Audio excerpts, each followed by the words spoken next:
welcome to Distorted Entertainment. My name is Ethan Carpenter, and I am joined, of course, by the wonderful, the amazing, the cuddly, Mitchell G. Wade. Hello. I don't know why I included your middle initial this time, but I did. Because, I don't know, it's how I have it on a lot of my social media, to be fair. That's true. Mitch, it's been a hot minute. How's it going? I was about to say that. It has been a hot minute. It's been going all right. Kind of, not really. Anyways, all right. Just been working a lot, listening to music. You've been moving in.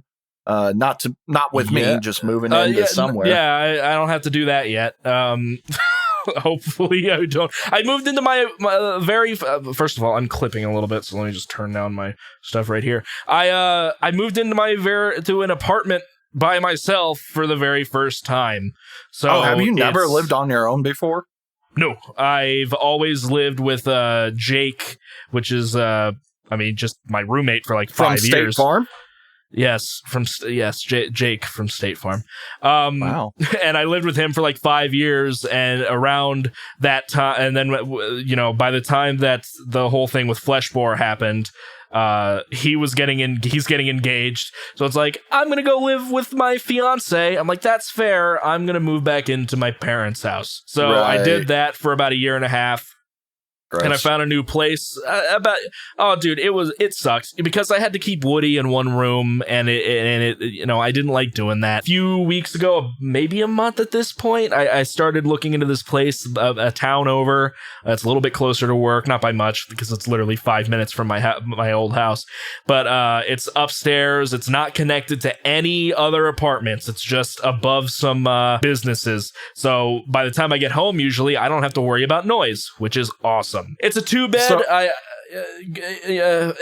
it's a little expensive, but what were you about to say? So, is that the only apartment in that area then?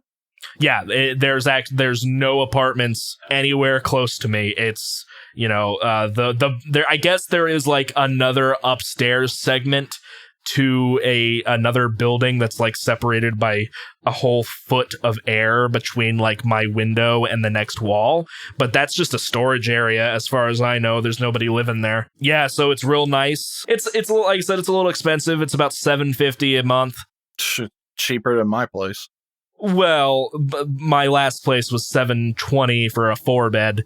This is $750 for a 2. So it's a little. It's fine. I've got like a nice little office going. I have like a nice love seat in my office. I have enough room for it. I keep everything closed so Woody can't scratch everything up while I'm gone. And it's going nice. I have it nice looking. It's cool to be by myself. I don't have to worry about like my family yelling. I don't have to worry about I'm still helping my buddy Isaiah track vocals for his band Simulacra. I don't have to worry about him being here at 9 p.m. because the businesses are closed, and I don't have to worry about him, keeping my parents up. So it's really cool. I'm 25. I'm finally living by myself. It's a win. It's a fun time. Yeah, honestly, I miss living by myself too. Don't get me wrong. I like living with my 2 roommates. They're great guys. We all get along. There are little annoyances here and there. I feel like I'm the biggest annoyance of them all. Yeah, I definitely missed it. I only lived on my own for a year in a 3-bedroom trailer that was not in a trailer park, but out in the middle of the country in Bloomington. Ooh.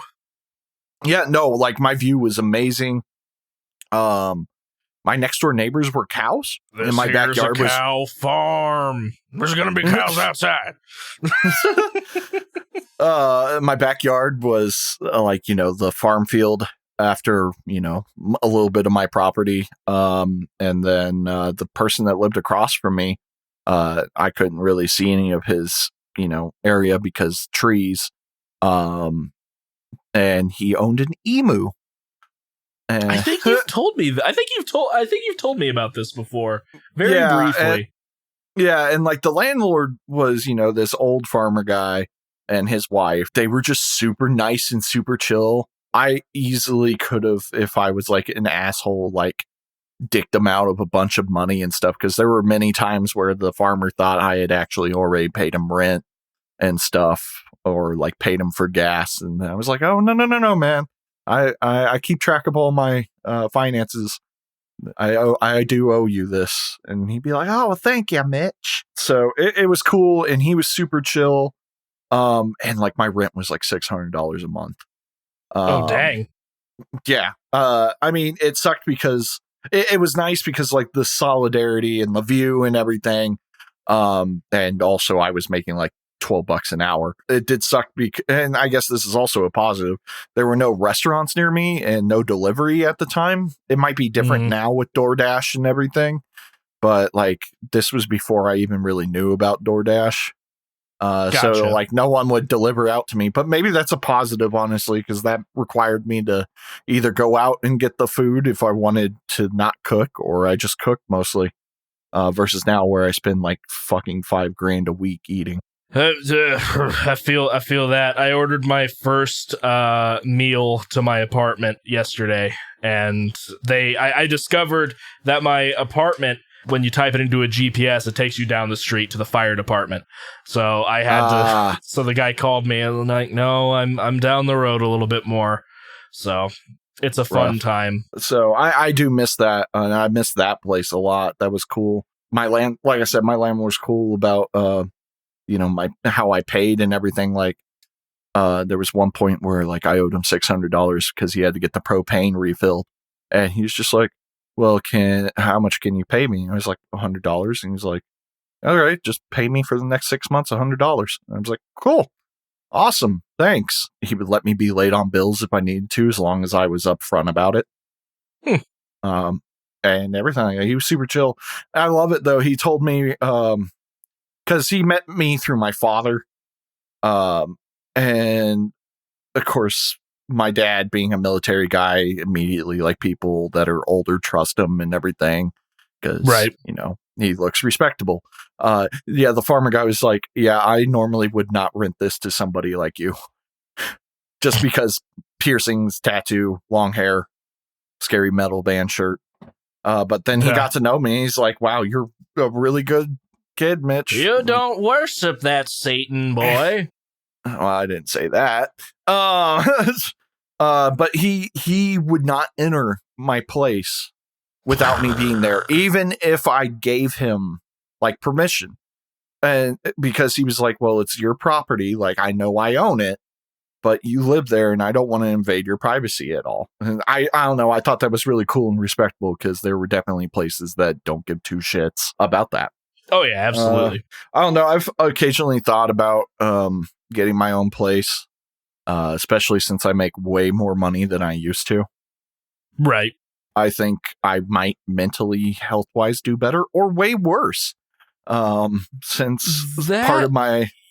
Yeah, that was something that I was semi-worried about, because for a while, like, I was telling my dad, I don't really think I should live alone. I feel like I would not handle it very well. But it's been fine for now, for the time being anyway. When I was on my own and I was struggling with it, like, it's no different than now. It's just now I have people nearby, but I normally don't even bother them with it. I don't know. I think I would have an easier time keeping my place clean, just because it would all be my own responsibility. But I don't know. Mental health has been garbage lately. But yeah, so you're liking your new place then? Yes, give me 1 second. My cat is scratching my very nice love seat. I'm going to kill you. Look, I love you, and I know you're being cute. Don't make me put the cover on that thing, because I don't know how to do it.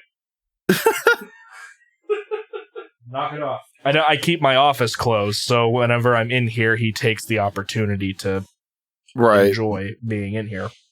He started scratching at the door last night after I kicked him out and was done with all my stuff. I'm like, we're not going to start that. Right.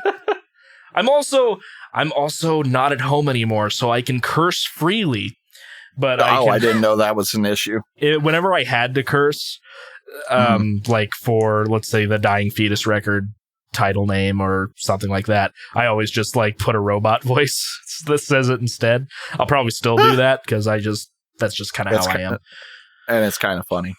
It is kind of funny. Did you, I actually had to do a whole update on the last episode with the robot voice because we were talking about, spoiler guys, like the reason the last episode took so long to come out was because I was moving and obviously all the news was old. So when we were talking about Gojira was teasing something, by the time the episode came out, it was like, oh, they're coming out with an album. They released a single. So I actually went into Adobe Audition and made a whole paragraph of just the robot voice, update. Gojira has announced their, it was funny. Also, that Another World was part of an album. Gojira, liars. It was. I don't know if they ever made a statement saying it wasn't, but they certainly didn't attach it to anything, and that song came out a while ago. He's just staring at me. He has his feet on the back cushion. And I'm like, I know your nails are long because I haven't trimmed them in so long and I feel bad, but it's really hard to clip your nails by myself. In other news, cat news, I have a kitten and his name is Succotash. I love him so much. As everyone should. And he is either the sweetest, cutest thing in the goddamn world. Apparently he cries when I go to work. So now I have two cats that cry when I go to work. And the whole point of getting the second cat was to prevent the one cat from crying when I go to work.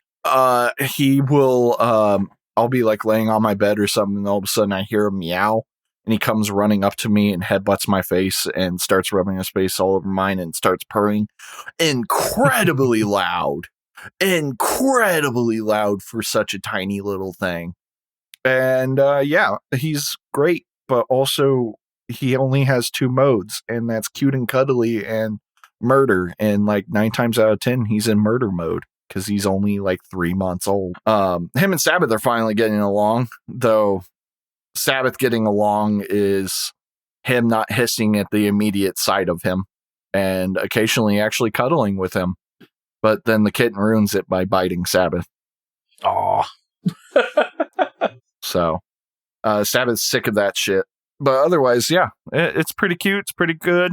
Everyone freaking loves this cat, and everyone would die for him. We will post pictures of Succotash on the Facebook page eventually. I'm pretty sure people have seen him. I've been getting new followers on Instagram, and I don't know how many people are actual people and how many are bots, and if any of them are people that are even coming from this podcast. Because random metal people add me all the time for some reason. I think that's just a metal thing, to be honest. It's hey, this band added you. All right, that's cool. I guess I'll check them out eventually. Follow for follow, and then once you follow them, they stop following you. Yeah, really. But yeah, so that's cool. I keep saying I'm going to get my life together, and well, I mean, dude, you got another pet. You're working full time. You're looking at going to get your master's. I'd say you've got your life sort of kind of on the way. I put the master's thing on hold. Oh wow. I had that mental breakdown and was like, nope, nope. It happens. I mean, Yeah, but otherwise, such as things aren't too bad. Fun fact, though, people, and this is just a tease, we might have a sponsor or partnership with a certain company. And guess what? It's not Raid Shadow Legends or Raycon. It's definitely, I would never accept a Raycon sponsorship because their headphones are garbage. They are garbage. They're about as garbage as Beats, from what I understand. Well, yeah, they're even more bass heavy. Look, if they come out with something that's supposed to be balanced and quote unquote prosumer, I might check it out. I'd be interested, at least in looking at it. But from there's a YouTuber I watch called Dank Pods, and I absolutely love his videos. And he's done a couple of videos of Raycons, and they are not very good. He also has a giant snake, and her name is Frank. Nice. Frank is cute. I have been coming up with some riffage ideas. I need to put them to paper. But I've been digging what I've been hearing in my head, and they're staying in my head, which means they're good. Nice. Let's put out a song, Mitch. Excuse me. You might guest star on it, maybe. All right. Maybe. Okay. Hey, now to be fair, I did get Tim Charles from Neapolipia Scaris to agree to do 2 songs. That's kind of monies. Cool. It is. He's going to be expensive for free as hell. I know you would, but you also don't play violin and have a really pretty voice at the same time. You don't think my voice is pretty? Did you not note that I said at the same time? Fair enough. See, you saved it. That's why we're friends, Mitch. Yeah. See, I know how to, talk. Backhand compliments. All right, let's go ahead and get started. We've been let's rambling get a little into bit. The meat and potatoes. It's not the meat and potatoes. We're not getting into the reviews quite yet. First off, we need to start off by saying rest in peace to Entombed / Entombed AD's vocalist LG Petrov. He died at 49. If you don't know, which you should know, but if you don't know, Entombed is one of like those legendary death metal bands, HM2 bands as well. That classic Swedish chainsaw type sound. Most notably on their first release, The Left Hand Path. Highly regarded in the death metal space. He died. I don't think I have a exact day, but it was fairly. Was it last week? I think. Yeah, it was on the 8th, March 8th, 2021 was when Loudwire reported it. So obviously, rest in peace to Mr. Petrov. He left a big mark in the death metal world, and obviously without Entombed, a lot of our favorite bands nowadays would probably not exist. So 100%. I mean, the amount of bands that I listen to just like talking about how they just lost a huge friend and everything. I mean, Michael Stane even was like, man, I grew up listening to Entombed and all of a sudden I'm touring with them. Stuff like that. I've actually seen Entombed AD live back our junior year with my friend Nick. Me and him went down to St. Louis, where his parents live, and we saw Ex Mortis, Entombed AD, and Amon Amarth, which I know you're not a big Amon Amarth fan, but they put on a good show. I mean, there was literally a sword fight on stage at one point, and I got hit in the face. I got hit in the face with a chunk of wood from the shield breaking. It was great. I'd go see Amon Amarth live. I feel like they put on a good show.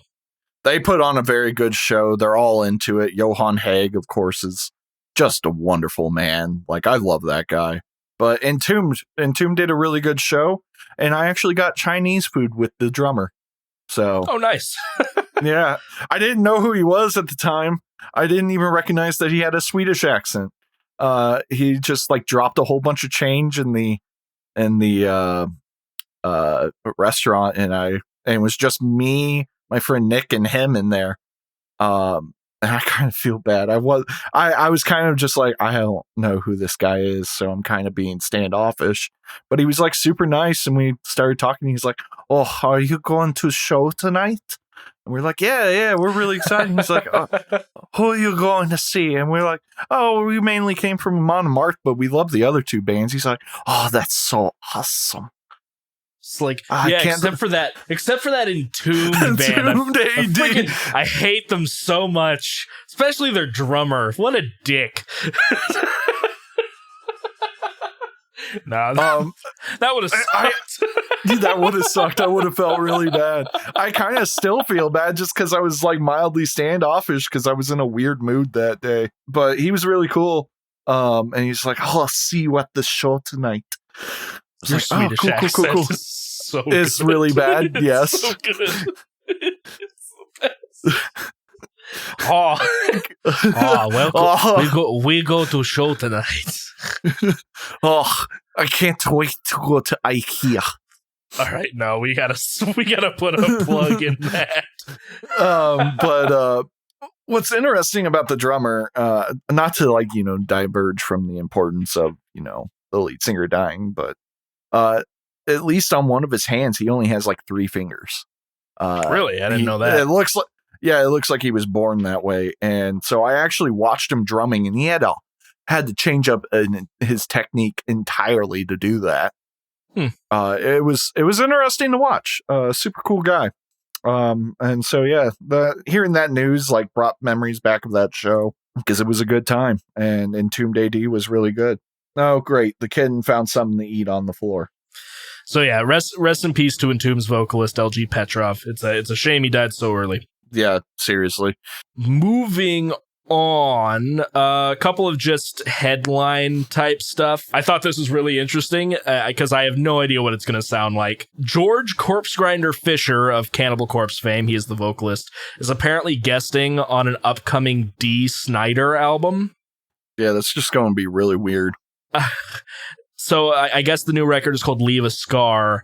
It's going to be coming out soon, but I'm very confused on where Cannibal Corpse's Corpse Grinder is going to be able to go on what I assume is just going to be a normal metal album. I'm looking through this article right here. This is an intimate album, would be very heavy. There's some surprises on there. Leave a Scar is due out later in the year. Twisted Sister has a band called Her Day back in 2016. So yeah, I'm not quite sure what D. Snyder's doing, but I am a big fan of Corpse Grinder. He's just a really chill dude, as well as this will be Corpse Grinder's first clean vocals performance. He does not like. He's very adamant about people not capturing any videos of him like actually singing. I recall seeing a couple videos, but he's like, "I will not sing. Please don't ask me to sing." Would be funny though. I'd listen to it. So we have Corey Taylor news. What's wrong, Mitch? I don't know. Life has no meaning anymore. So, except for Corey Taylor. CMFT reveals that apparently the next Slipknot record might be a concept album. Ooh. Which I'm semi-interested about, but also because it's Slipknot, I don't know what it's going to be about, man. If Clown has any like major influence in what the album is going to be about, I don't think I'm gonna care. I've tried listening to some of Clown's other work, and it's weird. I believe there was a project called The Black Dots of Death, and I was not a fan. Have you ever listened to Sid's shit? Yeah, he's an actual like DJ. Yeah, he's been DJ on the Starscream. Yeah, and he's been on the 70,000 tons cruises a couple of times, being the DJ there. I don't like him. Like I've never listened to any of his music, so yeah, I'm not a fan. But I guess I'm also not a fan of that music, to be fair. Yeah, is it just normal like EDM type stuff? You know what? I'm not going to lie. I have not heard it in a hot minute. I just remember it being a sour taste in my mouth. Interesting. It's, really the only side project that's from Slipknot that I've ever really listened to is Stone Sour. Which I wouldn't call that really a side project.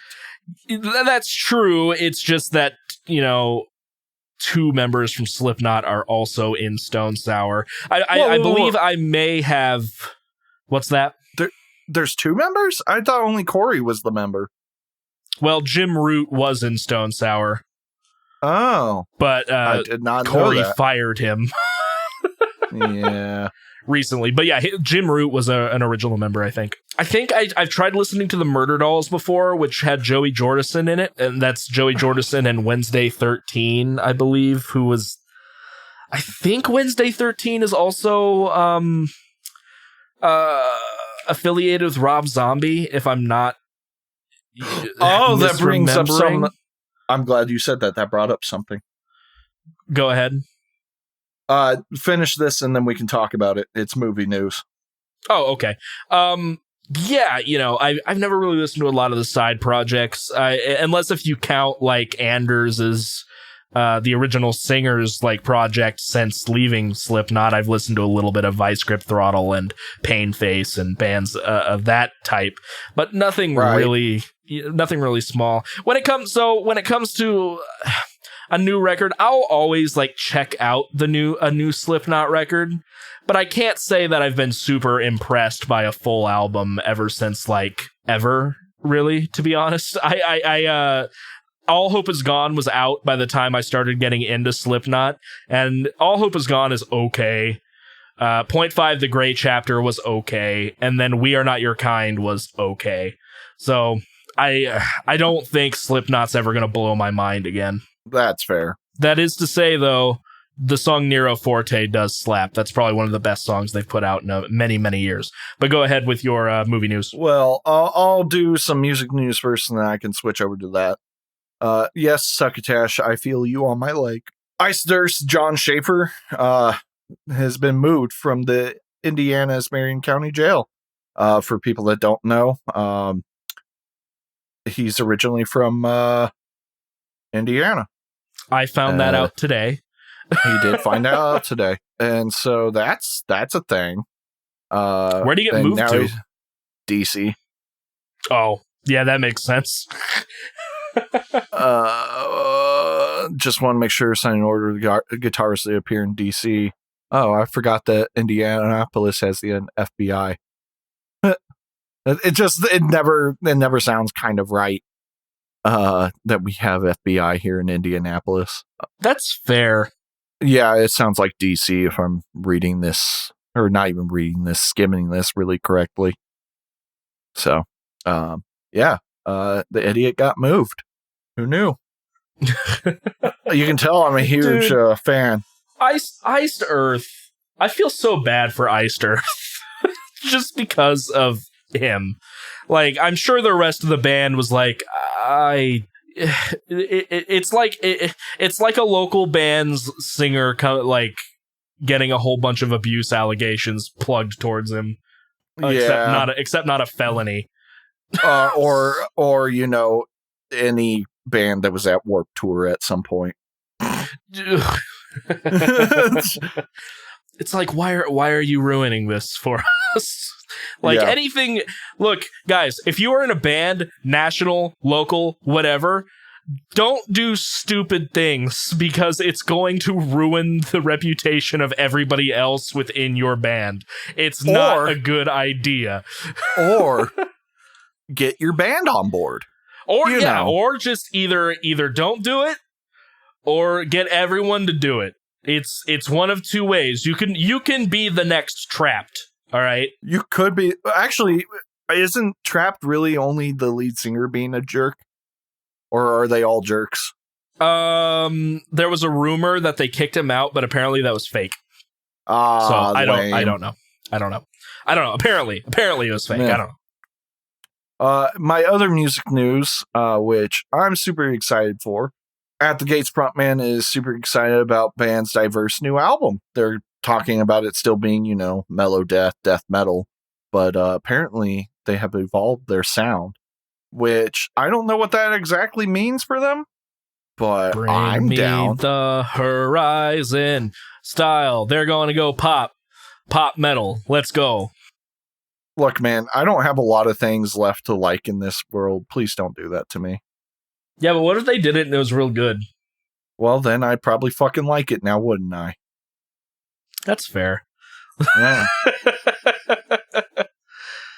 Yeah, no, I'm excited for new At the Gates. I tried listening to one of their more recent records and I was a little underwhelmed, but I think I could get swept into the hype of one of those of a new album.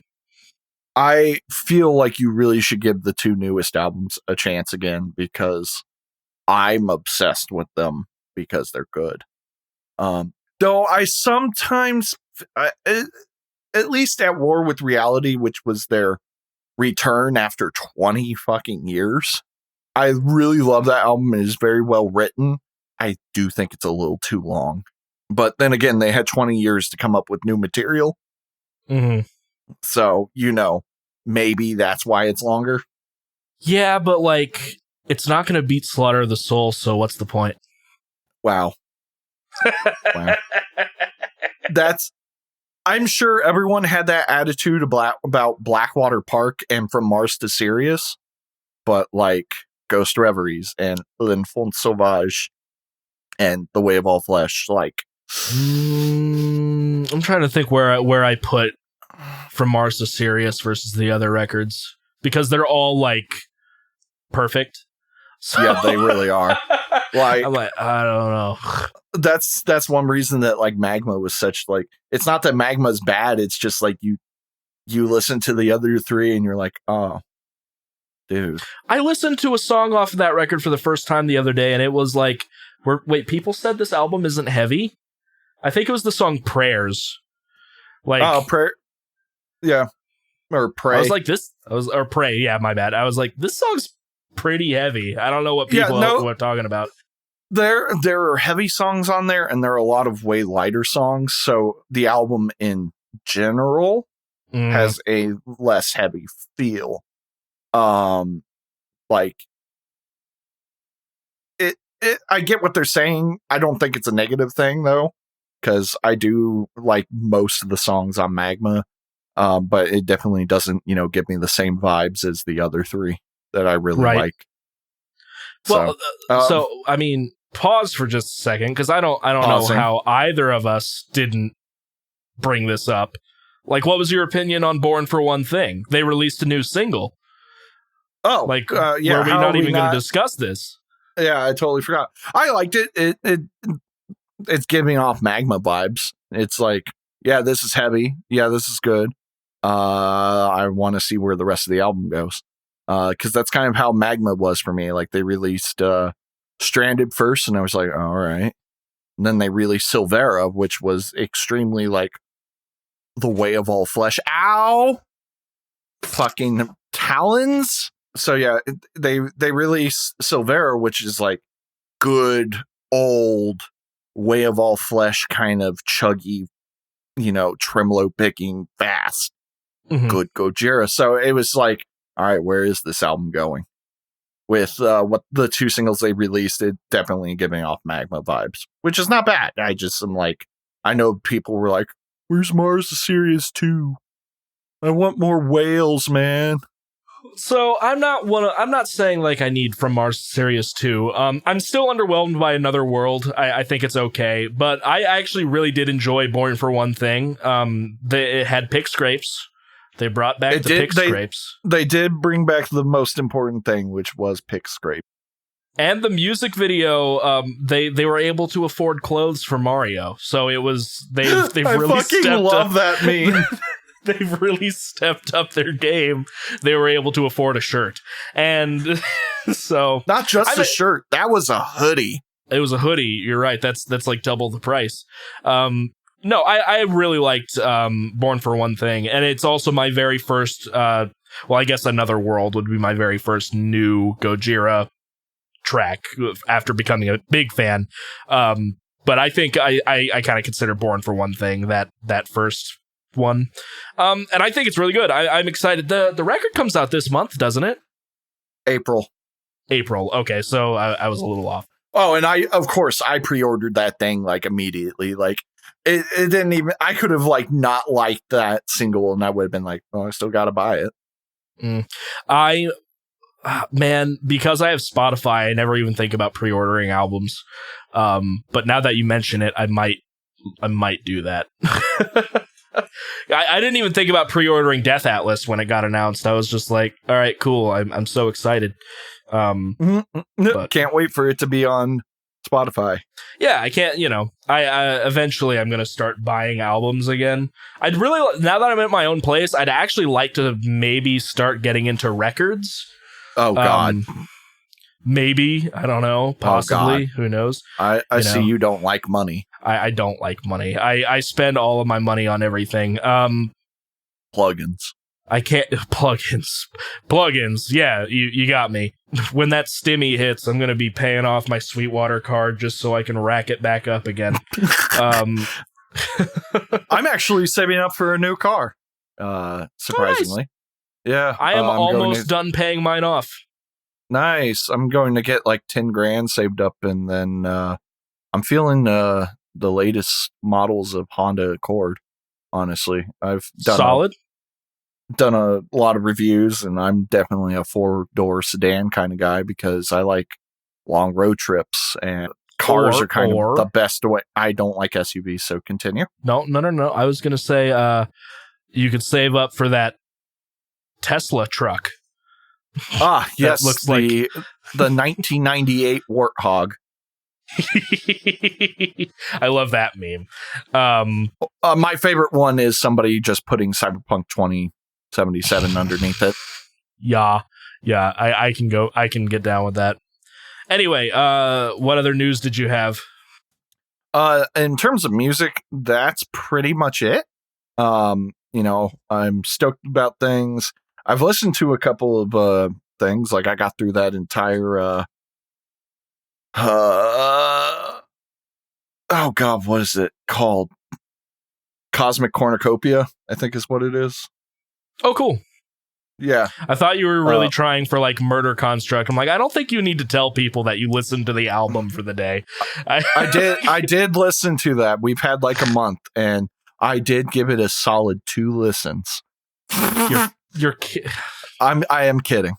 Thank you. All right, cool. I'm like, I've listened to this Dissona album at least 4 or 5 times. So I'm like, you need to step up your game, brother. But you said you had an interesting movie news. Yeah, okay. By the way, definitely English. Yeah. You have a really cool movie news? Oh, you have a really cool movie news? No, we're not going back to the Swedish. We're not going. I hope you know that is also like slightly my Russian accent as well.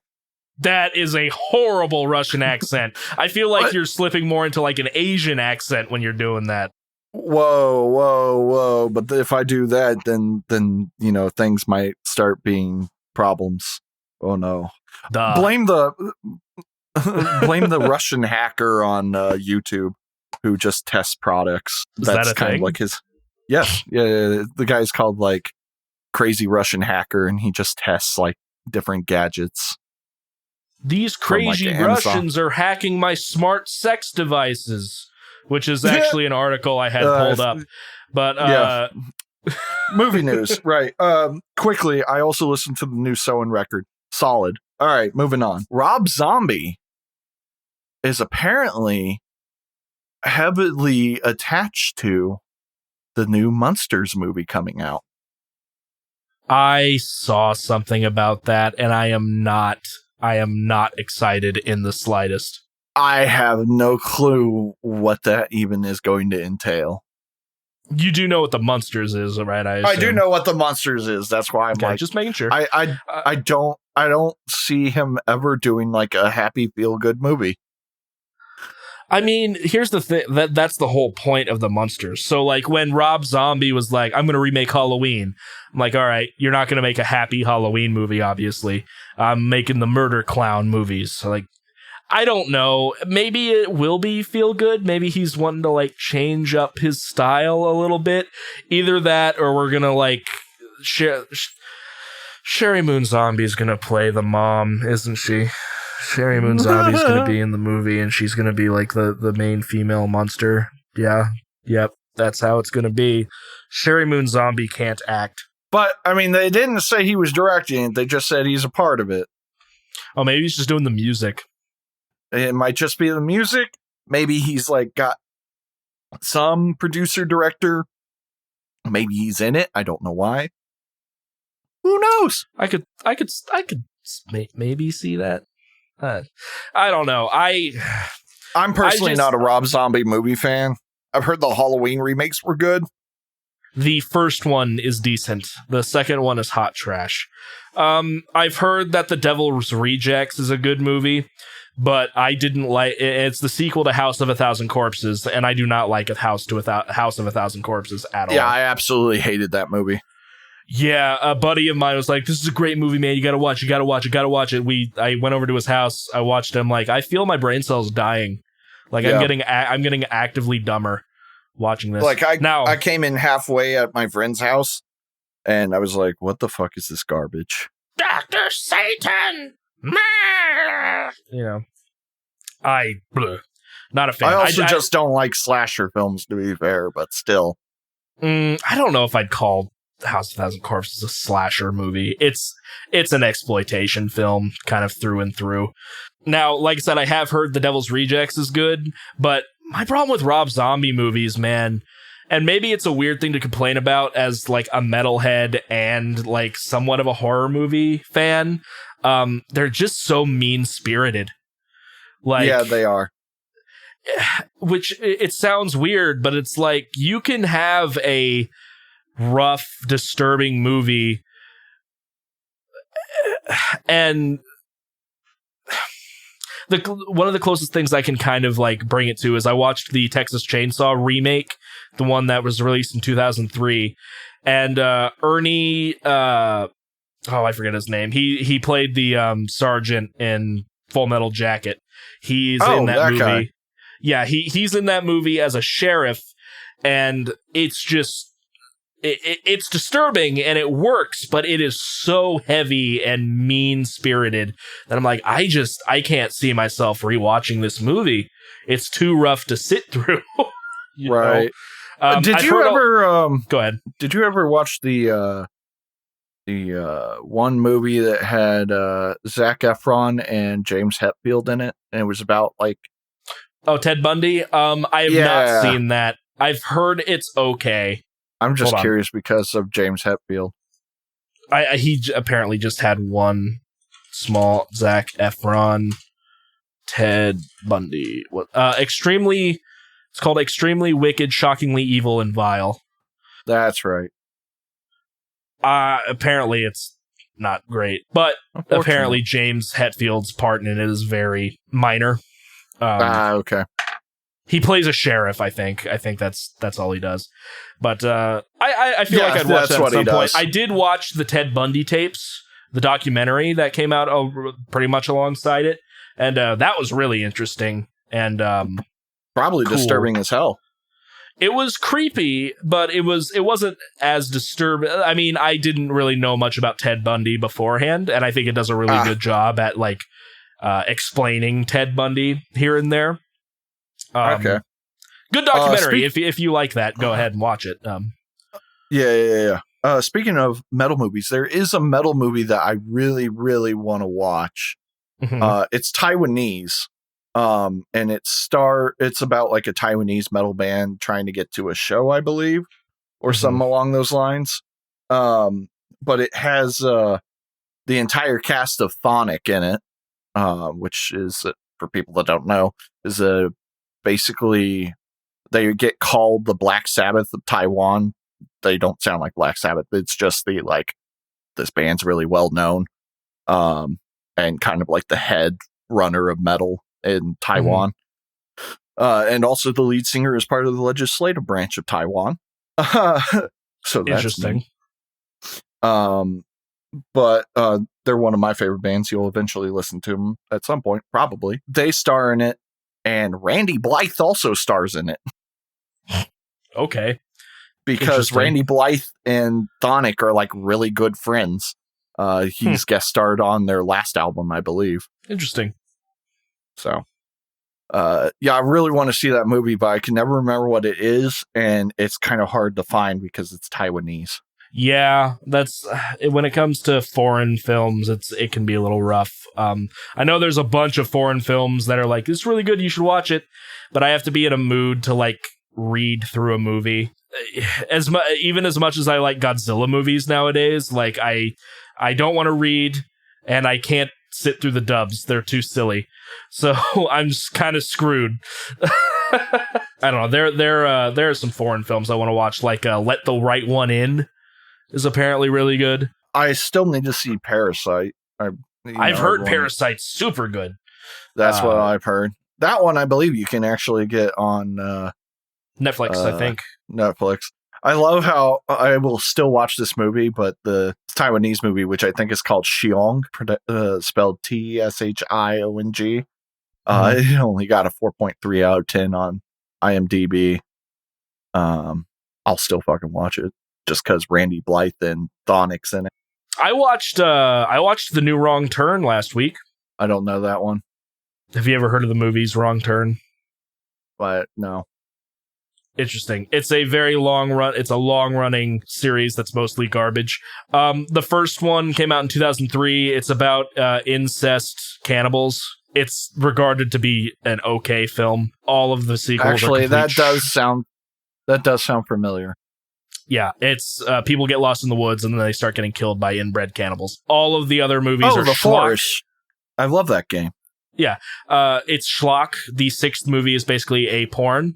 And this new movie, it's written by the original writer, who also wrote Halloween 4, apparently, as well as Ballistics X vs. Sever, which is the worst rated movie of all time, and on Rotten Tomatoes, I think. But I watched it, and it was really good. There were no inbred cannibals. It was a completely new take. It was basically just a remake in name only, and it's very good. I actually highly recommend it. If you're not a horror fan, it might still be interesting to you. It uses gore sparingly, but what it does show is kind of hard to look at. It's like all practical effects, and it's done really, really well. It's a little slow until about 40 minutes in. Once they actually get lost in the woods, it remains tense throughout. Very, very good movie. Highly recommended. I got 2 video game things because we haven't done video game news yet. Alienware has apparently ended their partnership with Riot Games because sexual harassment lawsuit. Oh, good. On whose end? Riot Games? Riot's has some notorious claims about that. What did they make? What are they? League of for? Legends. Oh, okay. Yikes. I used to play League. I really like MOBAs, but can't find a good one. Never played. And League's community is garbage. There was a really good one that Epic did for a while. Heroes of the Storm? Then they got rid of it. No, that's Blizzard. Because it's all characters from Blizzard games. Oh. Yeah. They're all the heroes from Blizzard games. I've kind of wanted to try auto chess. I've heard auto chess is fun. I know nothing about it, but no. Epic Games had a third-person view MOBA, so it was over the shoulder instead of like God view or bird's eye view. Interesting. And it was called Paragon. And I have some ideas on why it died. It came out. Well, it came out around the same time that Battleborn and Overwatch came out. So there's that. And number 2, even though it was free to play, I think there were just some things that like people didn't like about the game, and it never really came out of beta or alpha, whatever state it was in. I really enjoyed it. I thought the combat system was great. I thought all the heroes were really interesting and had really cool abilities. There is a version of it on Steam. I guess the studio that made it decided to go off and try to make it again, but it doesn't have the best reviews, and not all the heroes that were in it when it got canceled are in it again. So I don't know what they're doing. One cool thing that did happen when Epic got rid of it, they gave everyone their money back for any in-game purchases that they did. Jeez. I was like, wow, that's incredible. Good on you, Epic. And this was before Epic Game Store ever came out. Two other game news, and then I'll be done. And these kind of go back to back, honestly. EA finally is learning their damn lesson. They're planning on giving all of their studios more creative autonomy, because I'm guessing they saw, I don't know what other studio, but they're under, or that's under EA, but Respawn is under EA, and Respawn has been making them garbage tons of money. with Apex Legends and Jedi Fallen Order. Yeah, I think they're going, maybe if we let the game companies do what they want, we'll get money. Maybe. Could be. And so, BioWare is under EA as well. That's the other popular one, but they haven't been doing good. EA isn't COD, is it? No, EA is Battlefield. Gotcha. Battlefield is EA. Granted, it's under DICE, but DICE is kind of like the same as saying it's under Unreal, which is just saying that's the engine. But BioWare's under them, and so you got things like Anthem, gross, and Mass Effect, and Anthem. I think Dragon. they decided they're not supporting it Anthem's anymore. dead. Anthem's dead. I think they're still going with Anthem 2 though for some reason. Odd, but okay. But I could be wrong. And Dragon Age is the other BioWare game. Those are like the three big studios: is Respawn, DICE, and BioWare. Man, it's too bad they didn't do this when Pandemic was still alive. And Visceral Studios with Dead Space. Yeah. Man, it's not EA, but the reason I asked about COD was I know that Raven Software got swallowed up into the COD machine, I think. And they? Damn. Well, I think they did, and the reason I know that is because they made the X-Men Origins Wolverine game, and that game was awesome. And I would also love a new one.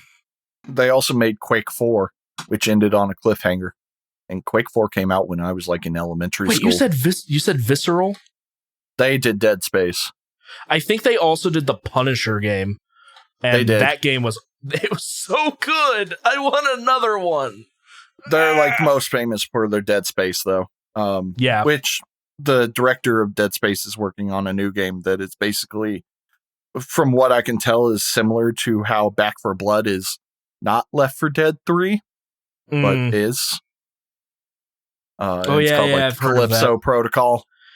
Did you see it was big news like a month and a half ago or something like that. It's this Uber like photorealistic horror game that was being talked about pretty heavily. Let me see. Photo PT? Realistic. No. It was newer than that. Because PT was pretty photorealistic to me. It was new. It was Ninja Theory's upcoming game. I may have brought this up before. It's the makers of Hellblade are making it. Right. What is it Ninja called? Theory. I remember what is it called? The Dreadnought Diaries? Oh no, it's Project Mara. I know nothing about this.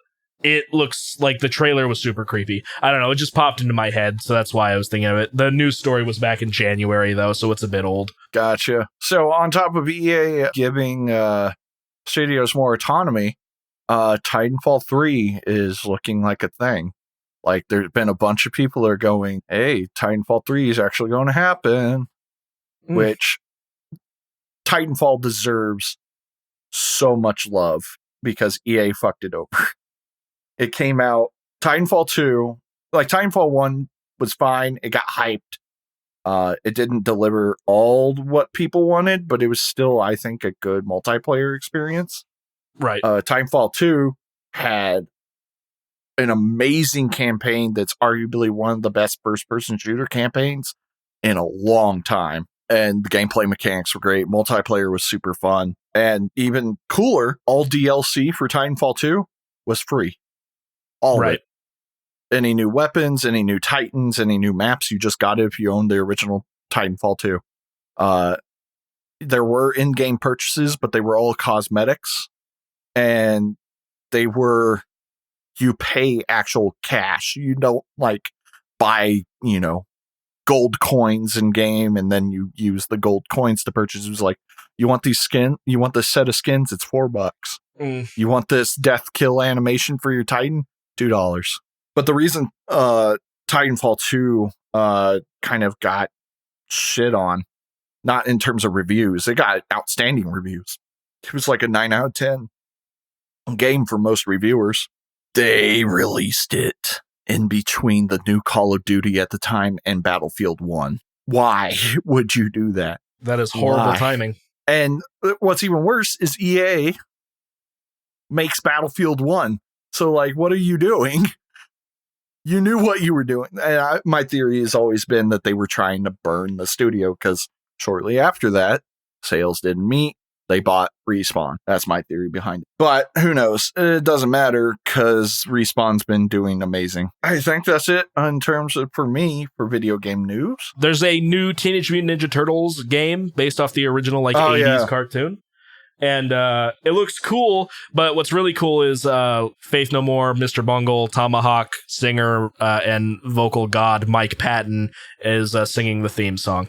So that's just kind of really cool. I listened to it. It's very fun. Speaking of, Tomahawk is a kind of a super group, I think, that he was in. They put out a new song recently, and I believe it's called Dog Eat Dog or something like that. It's pretty good. I don't know too much about Tomahawk, but I listened to that song, and it was a fun time. Since that was game related, I might as well knock these out real quick. I don't know if you know, but apparently there's... I can't talk. I apologize. Taiwanese horror is kind of like popping off in recent years. And horror from different countries just in general, which I think is really, really cool. I mean, that Eastern horror hits different. It does.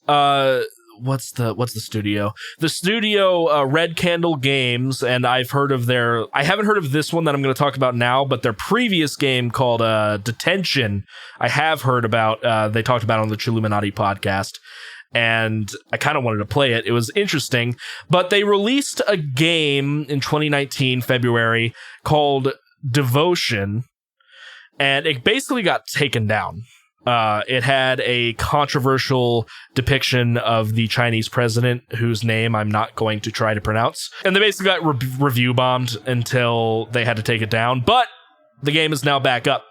So if you had any interest in playing Devotion, you can kind of do that now, which I think is really, really cool. And I believe the game is going for about $17. If you want to have the soundtrack on there as well, you can get it for $20.68. I highly recommend maybe checking that out if you're into horror games. I heard Detention was really, really good, and I assume people were just really clamoring for Devotion to come out since it was just not available for a while. So, and this one's definitely just a headline thing, but maybe we could talk about it a little bit. Dying Light 2 developer says we announced the game too early. I get it. And it's cool that they said that. And I think a lot of games have been having this issue lately. You know, things like No Man's Sky and Anthem were big ones. Cyberpunk 2077 was a huge one. Vampire the Masquerade Bloodlines 2. That's having a lot of issues. Yeah. Alien Colonial Marines. Yeah. But that was supposed to come out on PS2. I did not know that. Yeah. And Metroid Prime 4, a bunch of things. It's like, it's cool to get people hyped up about things, but people suck at being patient. Exactly. And, some of the games that I've been seeing really successful are the games that look at Apex Legends. They didn't even announce anything. They're like, hey, we got a game coming out. It's available now. And people lost their shit. No one knew anything about it. Satan's going nuts. Well, take a look. It's been 4 years now since Elder Scrolls 6 was announced or something like that. And granted, they didn't give us anything. They were just like, hey, we're making the game. Yeah, we're working on it. And that's cool. And that's the same thing that Metroid Prime 4 did. They were like, here's a title screen. Ooh. They're not giving any gameplay. They're not even making any promises. And it's nice to know that your game is getting developed. But with the Metroid Prime 4, that shit hurts, man. I hate it so much. Recently on a Northern Lions stream, and maybe you'll know about this because I think you're more into From Software than I am, or at least maybe more knowledgeable. People have been freaking out about a game called Elden Ring. Yes. So you don't know this. Elden Ring is the next Souls game coming out. Or Soulsborne. I think people are freaking out way too much because it's been a year since announcement and they haven't said anything. Calm your shit, guys. Like, oh yeah, people are apparently just freaking out. Like, but I'm like over here, like, why aren't we showing anything? Do you know how long I've waited for anything on Metroid Prime 4? Calm your shit. Like, we'll get there. Though I think a lot of people are excited because George R.R. Martin is the one writing the story. Really? It's a collaboration between From Software and George R.R. Martin on a whole like universe that is its own. Okay, the trailer looks badass. Is it like tied in? Okay. Yeah, no, it's its own thing. As far as I know, one, I definitely don't think it's related to Game of Thrones. Obviously, two, I don't think it's related to any of the Souls games or Bloodborne or Sekiro. Yeah, I mean, it had a cool trailer. They got a lot of people hyped. It didn't show any gameplay or anything. It barely made any reference to like story. It kind of was just like somebody saying some things that like hinted at some story stuff, and it was pretty, and that was it. I get a feeling that the Elden Ring is similar to the ring to rule them all from Lord of the Rings, in which it's just a super powerful ring that everyone's seeking. How original. But, well, in this game, that ring gets broken and it like throws the world into chaos, at least from what I get from the trailer.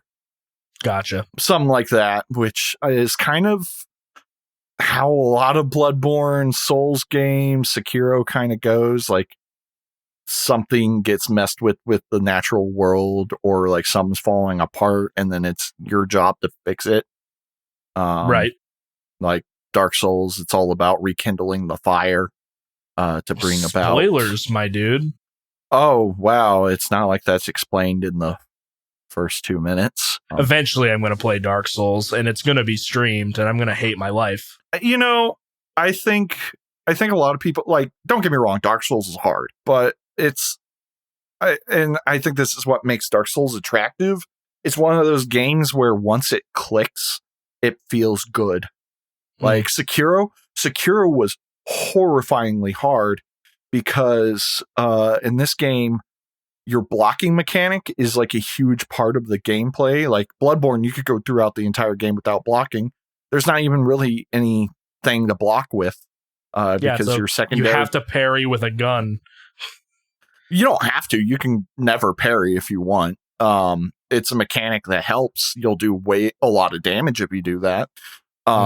The game is more about being aggressive, but also knowing patience and how to dodge. Dark Souls is like purely about patience. Gotcha. And I like, don't have a lot of that. Dark Souls, patience is like patience in combat, as in knowing not to like go running in and just beating the living crap out of something. Oh, because there's a good pattern recognition. Yeah, that's 100% what both Bloodborne and that's how all Souls games are. It's pattern recognition, but it's knowing how to play that. Sekiro is all about being aggressive. You do not let up in Sekiro, but the blocking mechanic is really hard to get down because unlike the Souls games, there's no additional weapons. You have your katana. That's it. There's like abilities and tools that you get for your prosthetic arm, but your main thing is your sword. And how that game works is perfect blocking timing, because every block that you do, you have to press the block button at a certain time. And I mean, it's fun, but God, it's hard. But as soon as it clicks, it feels so good, and you feel like such a badass. Right. And like, I beat Sekiro and immediately started a new game plus. Like, I loved it that much. Gotcha. And also, you're just overpowered as shit in New Game Plus. Yeah, anyways, Dark Souls is hard, but it's one of those things that once it's not hard in the sense that like it's trying to be hard. It's some that just takes some time to get used to, and then you're fine. Gotcha. And it's very rewarding in that sense. Yeah. I had a couple more things, but I'm deeming them unimportant now. I have to pee, and then we're going to get in the albums. Gotcha. Burb indeed. Okay, my headphones are back on. Oh, Body Count won a Grammy, boo. Oh, yeah, we totally forgot to mention that Body Count won a Grammy instead of Power Trip. I would have much rathered... I would have rathered Power Trip. I would have rathered... I think In This Moment... No, I don't like In This Moment that much. Yeah, but But still. also the Power Trip song was like the live version, which I'm like, Why would you choose that? Yeah, I actually... I think it was even before the last episode we recorded, but I did listen to a little bit of that Power Trip record. I liked it. It was pretty good. Yeah, like I said, if you dig thrash, I think it's definitely up people's alley. Everyone fucking raves about it. I'm not a thrash guy. Mm-hmm. I hate to say it because he did die, but I think the weakest part is the vocals. Just not my shtick. Yeah, I mean, if you don't like something, you don't like something. It's not like you're saying, he bad and, good that he died. That's not anything close to what you're saying. Out of context. But no, I listened to about half the record. When it comes to thrash, I liked the instrumentation a lot. I thought it was pretty good for thrash. I think that's how I felt too. And the vocals were what didn't do it for me. Right. I don't remember how they were exactly, but I think they were like kind of just Slayery, where it was more just kind of monotone yelling. Yeah. I could be wrong. Like I said, it's been about a month since I've listened to it, but I am interested to see if the band continues. Apparently they are. And of course, rest in peace to the guy. So yeah, I wonder who the new vocalist will be. It's Tom Araya. He's done with Slayer. He's going to go with a newer thrash band. But not play bass? Oh my god. Oh no. He won't know what to do with his hands. 2 basses. Dude, have you ever seen a picture of James Hetfield or a video of James like performing without a guitar? He has no idea what he's doing with his hands. It's kind of the same with Michael Ockerfeldt in Bloodbath. I'm pretty sure he plays guitar in Bloodbath. No, he holds the mic, my dude. I gotta look it up now. I'm almost 100% certain. But there's been, Opeth. That is not the right band. He did a cover of a Rainbow song, and they only have one guitar in that part, so the guitar player got it. And it worked on that because it's a slower kind of like ballad-esque song. So, but Bloodbath, I'm pretty sure he just kind of looks kind of funny. Interesting. Ockerfeldt didn't do vocals on Nightmares Made Flesh? That confuses me. I totally thought that Michael Ockerfeldt did vocals for Eaton. I'm very confused.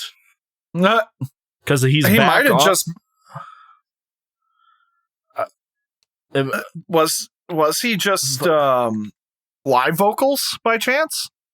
No, because he did the vocals in their very first record, and he does vocals at their Wacken live album. Yep. Yeah, that's where everyone knows his Eaton performance. But I could have sworn that. Now I have to go, like, is Metallum wrong? Nightmares Made Flesh. Like, I'm having my mind blown right now. It was the band's only album to feature Peter Tochtrin on vocals. Yep. I thought he was Michael Ockerfeldt.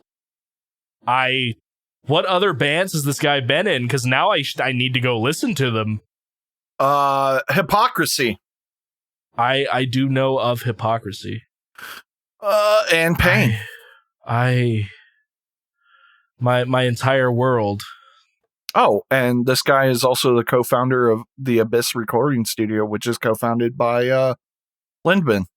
But then Ockerfeldt is back on for the next record. Maybe he left to like go do Opethy things or something. Mitch, my brain hurt. I don't know what to tell you, man. I feel like a poser now. You probably are. I feel. Who's the vocalist on their newest one? That's a good question. Old Nick is literally the guy's name.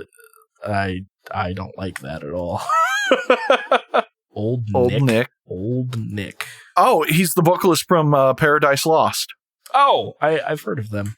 They're pretty interesting if you like some gothic metal / doom metal. But that record, The Arrow of Satan is Drawn, is actually really, really good. A lot of people really liked it. I've never checked it out. I might.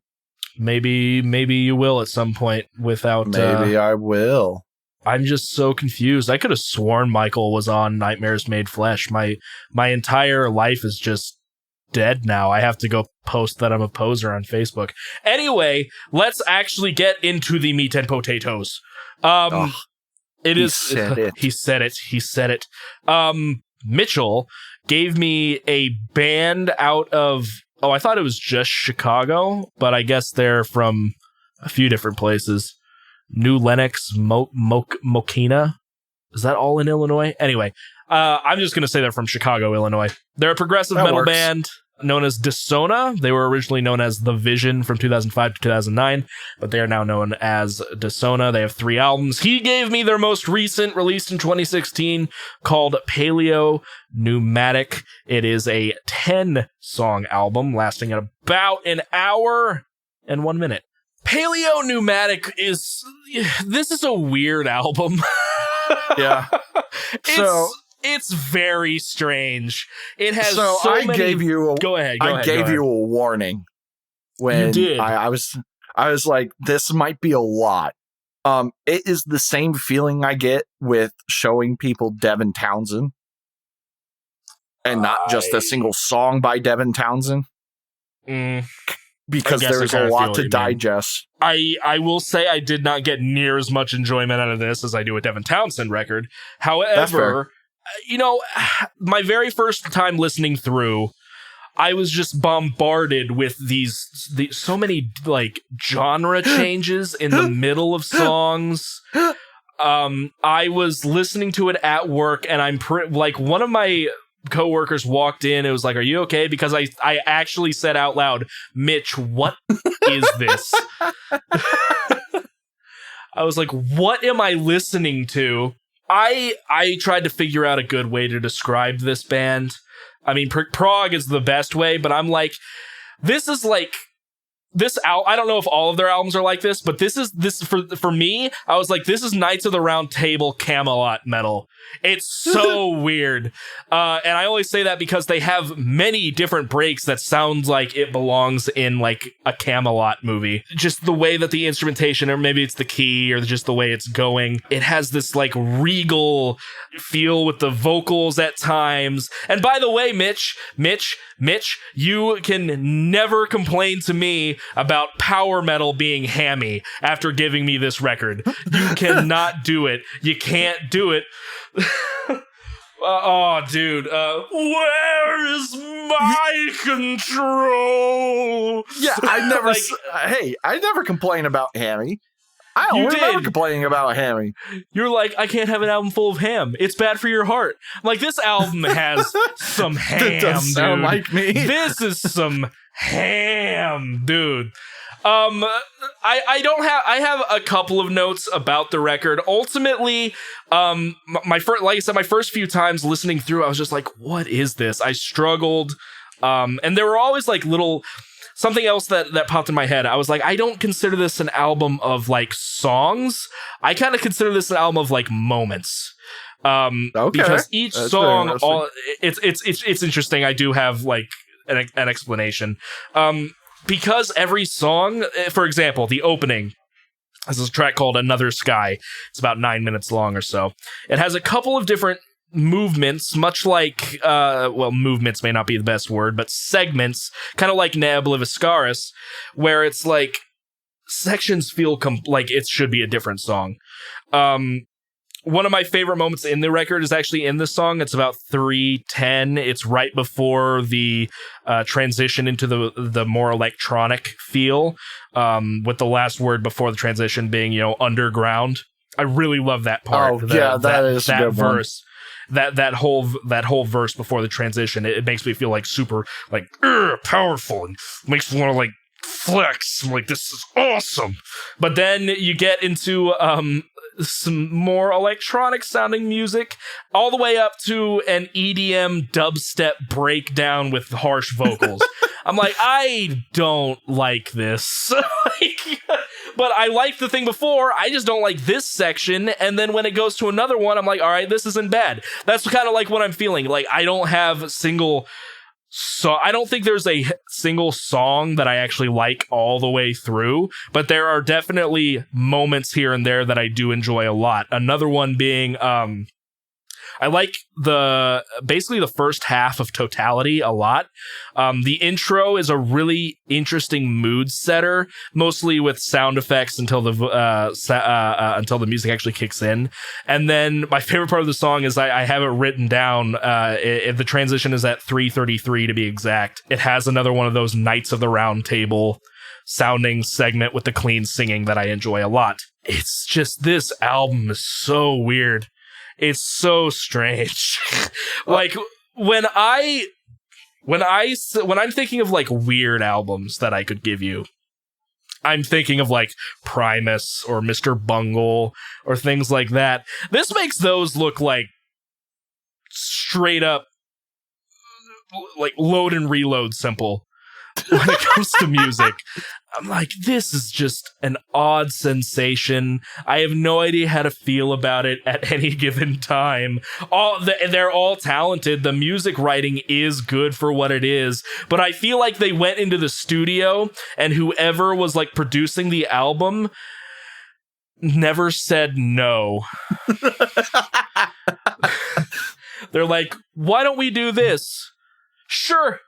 Why not? Let's do it. I can mix it. Whatever. Yeah, go ahead. I don't care. I'm still getting my money. This album is very strange. But I will say, like, the more I listened to it, I definitely listened to the first half of the album more than I did, like, fully, because every time I wanted to go back, I started up back at Another Sky, and then I might get to, like, Odium or So, like, for me, like, I love this entire album front to back because I'm fucking weird like that. But Totality and Odium, just fucking love both of those songs so much. Odium is, I might ruin it for you here. At about 3:40, it sounds exactly like a Disturbed song. Oh, I gotta hear this. Give me 1 second.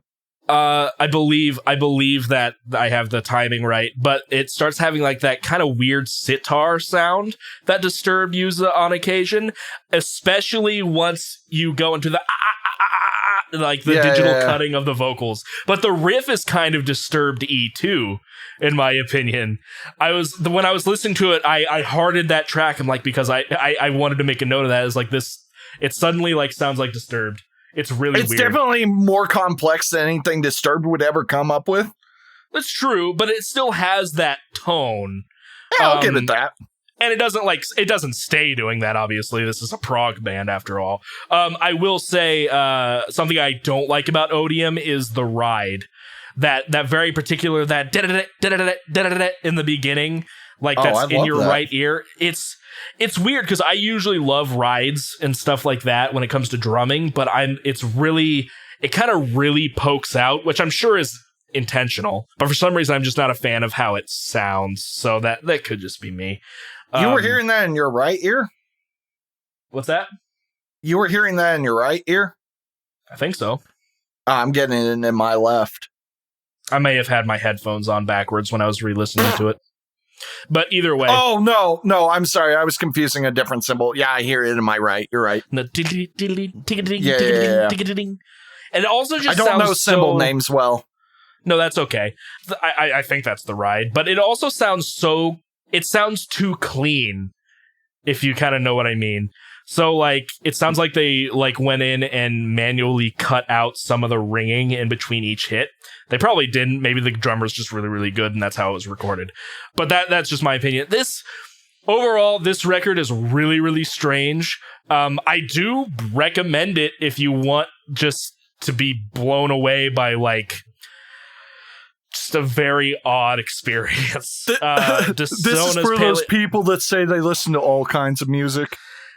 Yeah, I like all music. Oh, really? Oh, here's a band. I like all music. So here's a band that has all music. All music. They were missing. They did miss a reggae section. They missed a reggae section. And Native Construct did beat them with the doo-wop. They didn't have a doo-wop part. They didn't have a doo-wop part. You're right. Even Ginger has a reggae section. So I am glad that, like, I don't detest this album. It's very odd, but this is one of the first times where I don't really think I can have a rating for it. It's just very totally fair. It's very strange. It's interesting. It is very interesting. I will say that. I don't know if that means it's good. I don't know if that means it's bad. But it's interesting. So if you want to listen to something different, give Dissona a try. Dude, is there other albums similar to this? No, I actually do not. I've only listened to their other album like once or twice. I hated it. I bought both of the albums at the same time.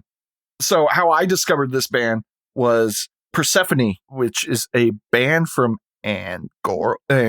I think that's the country. I always get Angola and Andorra confused, which is funny because one of those is in Africa and the other one's in Europe. But they're from the European one. It's a small principality between France and Spain. They did their very first U.S. tour. Not only was it their very first, it was also their headlining tour for their album Atma. And it was, I went to Reggie's, which is a very popular venue in Chicago. Pretty much anytime I go to Chicago to see a concert, it's at Reggie's, which apparently their food's really good there, but I just like the atmosphere. It's your typical like bar venue kind of feel. Dissona was the opener, and I was like, I don't care about this, whatever. And my God, they just blew me the fuck away because just you were like, what the fuck's going on? What is going on? Holy crap. Yeah. No, that's pretty much it. Yeah. And I like fell in love with it. And I was like, I went to there and I was like, how many albums does this band have? 2. How many are you selling? 2. I will buy them both. Says they have 3. What? Metallum says they have 3. They have like a demo or something. They have 10 Masks, Dissona, and then Paleopneumatic. Okay, what is 10 Masks? When did that come out? 2009. Okay. Well, I've never listened to that one. But I don't know, man. Like, they blew me away live, and then I put the album on, and I was like, holy crap, this is just amazing. I absolutely adore it. I think it's ridiculous. I definitely understand where this is way too much for some people. Yeah, it's different. It's the same way that Devin Townsend can be way too much for some people.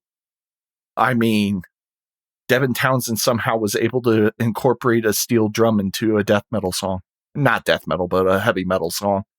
Like, holy crap. And he's all over the place all the time. He's really good at it, though. This band, there are certain things that I'm sure, like, it's been a hot minute since I've listened to this album. I listened to it a lot back in like 2019. I like randomly put it on and I was like, holy crap, this is really good. There's like a couple of bands that I've like gone to concerts. I bought their album. I'll totally forget about them. And then I go and listen to this album and I'm like, holy crap, this is amazing. But yeah, I don't know. I like the all over the placeness. I like, cause even though it's all over the place, to me, it doesn't feel totally disjointed. There are certain things that I'm like, okay, this kind of feels out of place. But like a lot of the transitions I think are pretty damn smooth, personally. Sure. For some songs I thought they were kind of disjointed, but I don't have anything like in particular. Maybe the Another Sky in between some of the different segments, but it's not that it was super. I guess you're right. None of the transitions were too strange, yes, but not disjointed. Yeah, not disjointed. It was just weird more than anything. I absolutely love that like choir part in totality that just comes out of freaking nowhere, and then all of a sudden you get this nice violin piano solo just a little bit later, and slowly the bass comes in and it just gets really metal all of a sudden. Oh, so good. I'm almost convinced that this is a song about plants. Like album about like plants, because the lyrical content, I keep reading things that makes it sound like plants. It could be about plants. It could be about plants, like crawling from the choking ground, sentience trapped in stone rises, grown within the ground we stand, blindly feeding off the land. We are rooted deep within a new reality. Burning light is quick to fade, for our world has been unmade.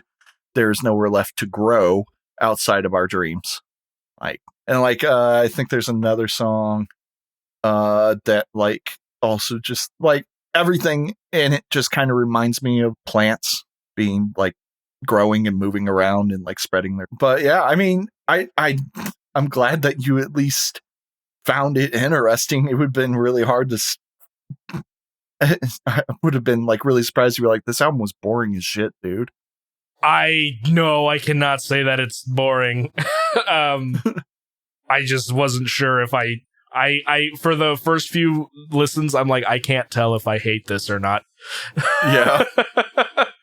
And I do not think I hate it. It's just very odd. Yeah. Would you re-listen to it again? Or anything new that they came out with? I might check out something new. I don't see myself listening to at least the full album. Yeah, no, honestly, I don't think I'd be listening to this record again. Maybe another Sky and a couple of moments here and there, but definitely not the whole thing. That's fair. Yeah, sorry. No, I don't care. I knew what I was getting you into. And what's even better is you've had a month to digest this thing. Yeah, and I'm still confused. It's very strange. It was interesting. I was entertained by it at the very least. So I love that. Are you okay?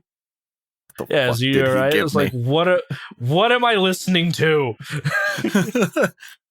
Oh, that's beautiful. All right. Well, you can't give it a rating. I give it a 9 out of 10 if you want something fucking weird. Well, if you want to be like that odd and specific, sure. It's if you want something weird, yeah, 10 out of 10. But as a normal listening experience, I don't know. Yeah, go check it out for yourself, guys. It's different. It will be very overwhelming though if you're not used to this. And I listen to prog on a regular basis, and I still was not ready. I was given a band. Surprise, surprise.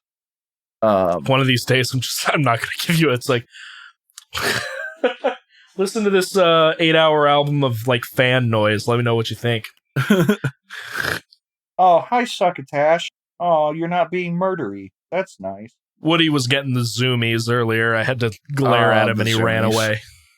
So I was given Murder Contruct results. Now I listened to the Redux version. Hilarious. Today I was re-listening to it right before we recorded. Yes, I listened to this more than twice. No one needs to freak out on me. I listened to it for the first time today. Infinite Annihilator. Hey, at least I really liked it. You did. I was listening to it today, and it had been a little bit since I had re-listened to it. And I was going, wow, did Travis Ryan guest star on this? This is cool. And then I had to look it up. I was like, oh, that's just Travis Ryan the entire time. Got it. Yeah, this is a supergroup. I forgot this was a supergroup. When I introduced it to you, I was like, it's a Travis Ryan-led supergroup. And at one other point, I was like, wait, is his name Travis Ryan or is it Travis Scott? It's not Travis Scott. Yeah. Guy who sang Sicko World? Yeah, it's not Travis Scott. So, yeah, I was giving Results Redux. It is very grindy. Not the most grindy, but it's pretty grindy. And by that, I don't mean in terms of like its sound, though it is, and its sound as well. Almost all the songs are less than 3 minutes. Almost. There's 2 6-minute songs. One of them's not even a damn song. Yeah, the one that's actually called Murder Construct. That's why I told you don't have to worry about that one. Oh, good. That's not even that's not on the original record. Oh, okay. Well, good, because guess what? About halfway through, I just was like, nope. Yep. When I first listened to it, I was like, is there anything to this track? And no. There's like instrumentation kind of going on, but so in that case, ignoring that, which is great because my main thing was the last song on the album was that Resultados. I'm sorry. Resultados. Yeah, thank you. I'm even wearing my glasses, but my laptop screen is farther away than my main monitor. All right. Actually, I probably could be a smart boy and put my notes on the main screen. Wow, you can read those. Who knew? Jesus Christ. Everybody, we're professional. Anyways, yeah, I was going to say that should have been the final track on the album. Now knowing that Murder Construct is not actually supposed to be on there, perfect. Yeah, because the last song is Resultados. Yeah. Which ends beautifully. I was really like, oh, wow, is this actually from the same record? How did I feel about this record? It's not prog. So, there's some... It's certainly not taken prog. There's some points taken off there. No! Succotash is attacking me. Oh, God. Succotash wants to know what your answer is, too. Yeah, apparently so. I'm going to try to pick him up so he stops murdering my leg. Did you, because it was optional, did you look at their first EP? No, I just listened to the album. That's fine. Both of them together were only like 40 minutes of material, so that's why I said it was optional. Right. I enjoyed it, honestly. I did enjoy this record. It's not my favorite thing you've given to me. That still goes to Cattle Decap. If an Annihilator's pretty up there, and of course, our rapper boy, Aesop Rock. Yee. Which I still have not given you a non-metal album. I'm not like head over heels about this album. It's one of those things that like, if I heard it in the background, I wouldn't change it. And if somebody was like, hey, I want to play Results by Murder Construct, that cool, I'd be like, yeah, man, that record's pretty lit, fam. But it's not something I see myself buying anytime soon. It's not something that I'm like craving another listen. Except for Resultados, I really enjoyed that. It's weird because that's from beginning to end, I really enjoyed that. I like it. I feel like that song's very repetitive, at least when it comes to the lyrics. See, and I'm not paying attention to the lyrics. Gotcha. Anything with Travis Ryan, that's kind of what I'm focusing in on most of the time. So it's always it repeats the pinches humanos, pinches bobago, it's all in Spanish, of course, as well. So, but they repeat that segment a good number of times in the middle before it moves on. Gotcha. Yeah, I always just assume anything that Travis Ryan says is like murder people, people suck, eat people. That's not really what this band is about.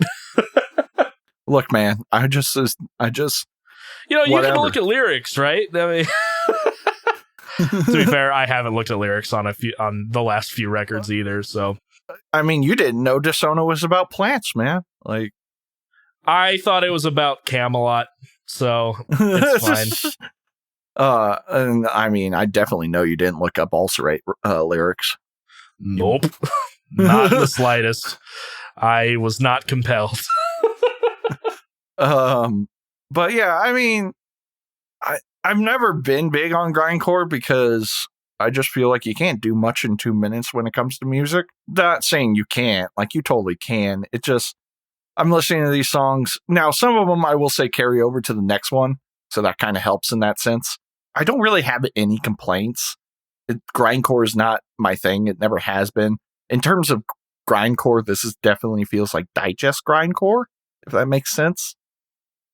Like, it's digestible. It doesn't feel like... Oh, well, it's because of that, like, it is death grind. It's not quite... It's like, that's why I described it as it's closer to the grindier side of death grind than Cattle's, which is a bit more on the death metal side. Like, you still get those, like, crazy, like, speed is everything kind of areas, but it's intelligible from what I can tell, meaning I actually kind of understand what's going on. Right. Versus, like, Napalm Death's 2-second song. I almost said 7 seconds. You suffer, but why? Yeah. Which Opeth does an amazing cover of that live. Yeah. I was actually surprised. I saw a studio, or not a studio video, but an interview with Barney, who is the current vocalist for Napalm Death. He's not the original. He wasn't on Scum, which is what that record was on. And he was talking to like this British radio star. He's like, How do you do those sounds? And he literally screams, "You suffer, but why?" like really, really, really fast. And I never thought that they actually said anything in that song because on the track you can't tell. Right.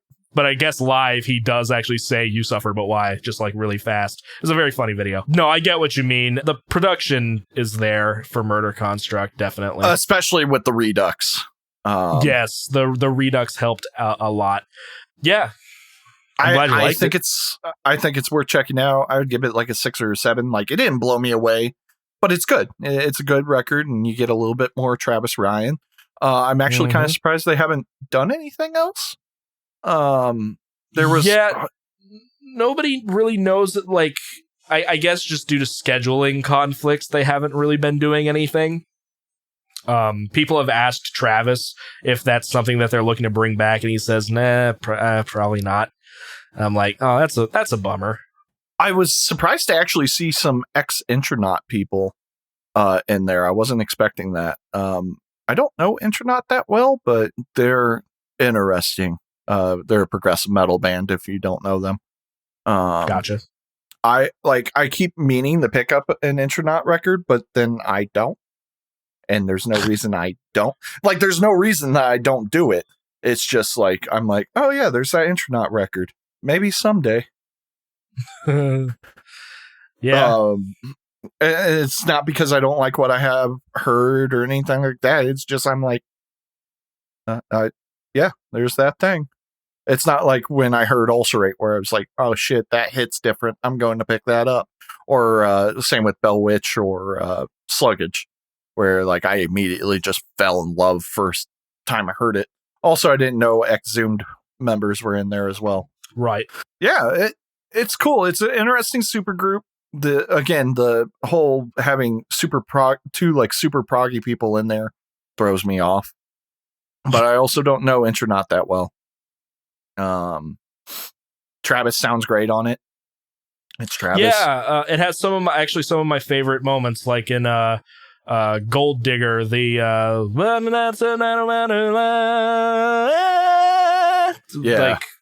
like that's one of my favorites. Also Red All Over, you know, it's really cool. And if you guys don't like this record, like you listen to it, don't worry. You're only going to waste like 20 minutes of your life. 29 minutes, 10 seconds. There you go. Half an hour. You've watched shittier episodes of Friends for that long. Every episode of Friends, really. Like, if I had to compare Murder Construct's results versus any episode of Friends, I'll take the Murder Construct. So, but you heard it from me, folks. I like the Death Grind album. Ooh. I mean, you liked Cattle, so it's not that big of a stretch. Fair. Would you listen to their 10-minute EP? No, probably not. Maybe. Why not? That was an evolution of character. Quit scratching my couch. Do what you want, Woody. It's your life. Yeah, I'm glad you didn't hate it. I might. listen to their 10-minute EP. I'm worried about, how it actually sounds. But you never know. It's a little rougher, but it's not that much. It's not that much worse. Yeah, I don't have many notes. I really liked the last song a lot. There wasn't any song that immediately stood out to me. I think that's probably my biggest complaint is while there was definitely some good songs on there, that nothing like completely stood out for me at all. They all kind of, it's like good, but I'm like, like it definitely would blend into the background for me for sure. Right. Which I think is why I'm like, I'm probably not going to pick this up. There are bands out there like that where I'm like, this has things I like in it, but it's not winning me over. There was like a mellow death band that I found when I was in high school, and I really listened to them. They're called Human Error, and I don't think they're a thing anymore. But after re-listening to them, I'm like, this just sounds like every mellow death band out there. There's nothing that's like winning me over. It's not like it's bad or anything. It's just I'm like, why would I listen to this when I can listen to In Flames or something along those lines? Would you say that this is the grindiest project you've listened to and not hated? And not hated? Yeah, I would probably say that much. I haven't explored grindcore all that much, to be fair. I think there's a grindcore band. I could be wrong that they're grindcore, called a band named Horse, I believe is what they're called, or something like that. That metal professor guy that me and you ran into each other told me about them, or they're like something like that. A band called Horse. Check out a band called Horse. Yeah, a band called Horse is what they're called. Though this one is apparently Horse the Band. That's what I was thinking Horse of. The band. But they're metalcore. So I was wrong. Not only that, they are Nintendo core. Yeah, we don't talk about that part. Yeah, nah. There is a band called A Band Called Horse, but they're rock, and I think they're country rock. So gross. Yeah, I'm not going to listen to that. They have a song called Uncle Nasty. I will say, like, there are a couple of grindcore projects I do like, one of which is called Magruder Grind. Yeah, the name is stupid, but they apparently have a lot of material, but they only have a couple of things on Spotify. But the 2 albums they have on Spotify is actually like really fun, so it's kind of strange. But they're good. I like them. And then I've been listening to actually a lot of Napalm Death recently. I listened to their last 2 records today, and it was interesting. It's not really straight grindcore. It's kind of more along the lines of death metal with some punky aspects, but not to the point where it's death grind at this point. It's interesting. So, well, yeah, Mitch, I'm glad you didn't absolutely hate Murder Construct. So, and I'm glad that you were entertained at the very least with Dissona. Yeah, so this is a very like middle of the road episode. Oh, we didn't hate it. I love that reaction. I don't know what I'm listening to. Yeah, I don't know what I'm listening to. It's real weird. It's real weird. So, yeah, man. What was I gonna? I've been listening to a lot of different stuff recently. I finally listened to the new Aesop record. Any good? It's real good. Yeah, it's real good. Better than Chaos Kid? You mean Impossible Kid? Sure. I don't necessarily think it's better than Impossible Kid, mainly because it's a lot longer. I think it's like twice the length, and it's not as focused, but it does have some of my favorite Aesop Rock songs. There's like a 1.5-minute song on there called Dog at the Door, and it's really, really good. It's kind of like Aesop having an anxiety attack or something, or paranoia. And it's a very entertaining song. It's good. It's called Spirit World Field Guide. If you like his other material, you'll definitely like this one. It's just a little bit longer and not as focused, but it's also like, I don't think it's really meant to be a cohesive thing. Like the first track on the record is actually Aesop introducing the album, and it's like, traveling in the spirit world's a little different. Like some parts you might want to just listen to the album on shuffle or something. I'm like, okay, it's interesting, Aesop. I'm gonna listen to it normally, but thank you for the suggestion. But it's good. I listened to that. I've been listening to, like I said, I listened to a couple of Napalm Death records. I listened to their most recent one, which I think was called Throes of Joy in the Jaws of Defeatism. And the one before that called Apex Predator Easy Meat. Pretty good. A little bit samey when you listen to both of them back to back, but otherwise has some great tracks. I still like Amoral a lot. Yeah, like I said, I watched the new Wrong Turn movie last week. It was really fun. I highly recommend that. Godzilla vs. Kong is coming out soon, and I'm looking at renting an actual theater.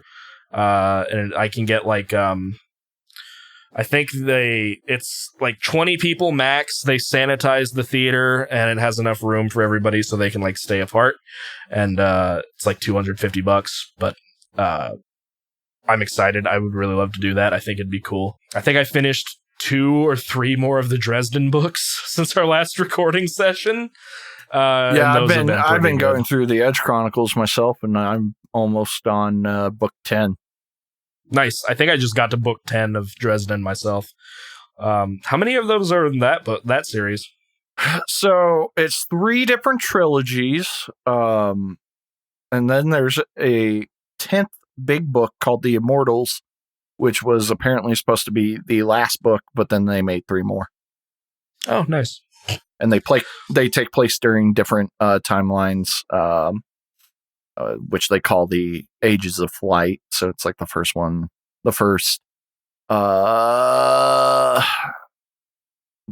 2 trilogies take place during the first Age of Flight. The second trilogy takes, or I guess the third, takes place during the second Age of Flight. And then the third book the Book of Mortals takes place during the third age. And I don't know where the last trilogy takes place. And those will mean nothing to anybody. But basically, the first Age of Flight was great, and then something really bad happened that made it so you couldn't fly anymore. And so they had to figure out a different way, and I guess in Immortals they figure out a new way that makes it so big ships can fly.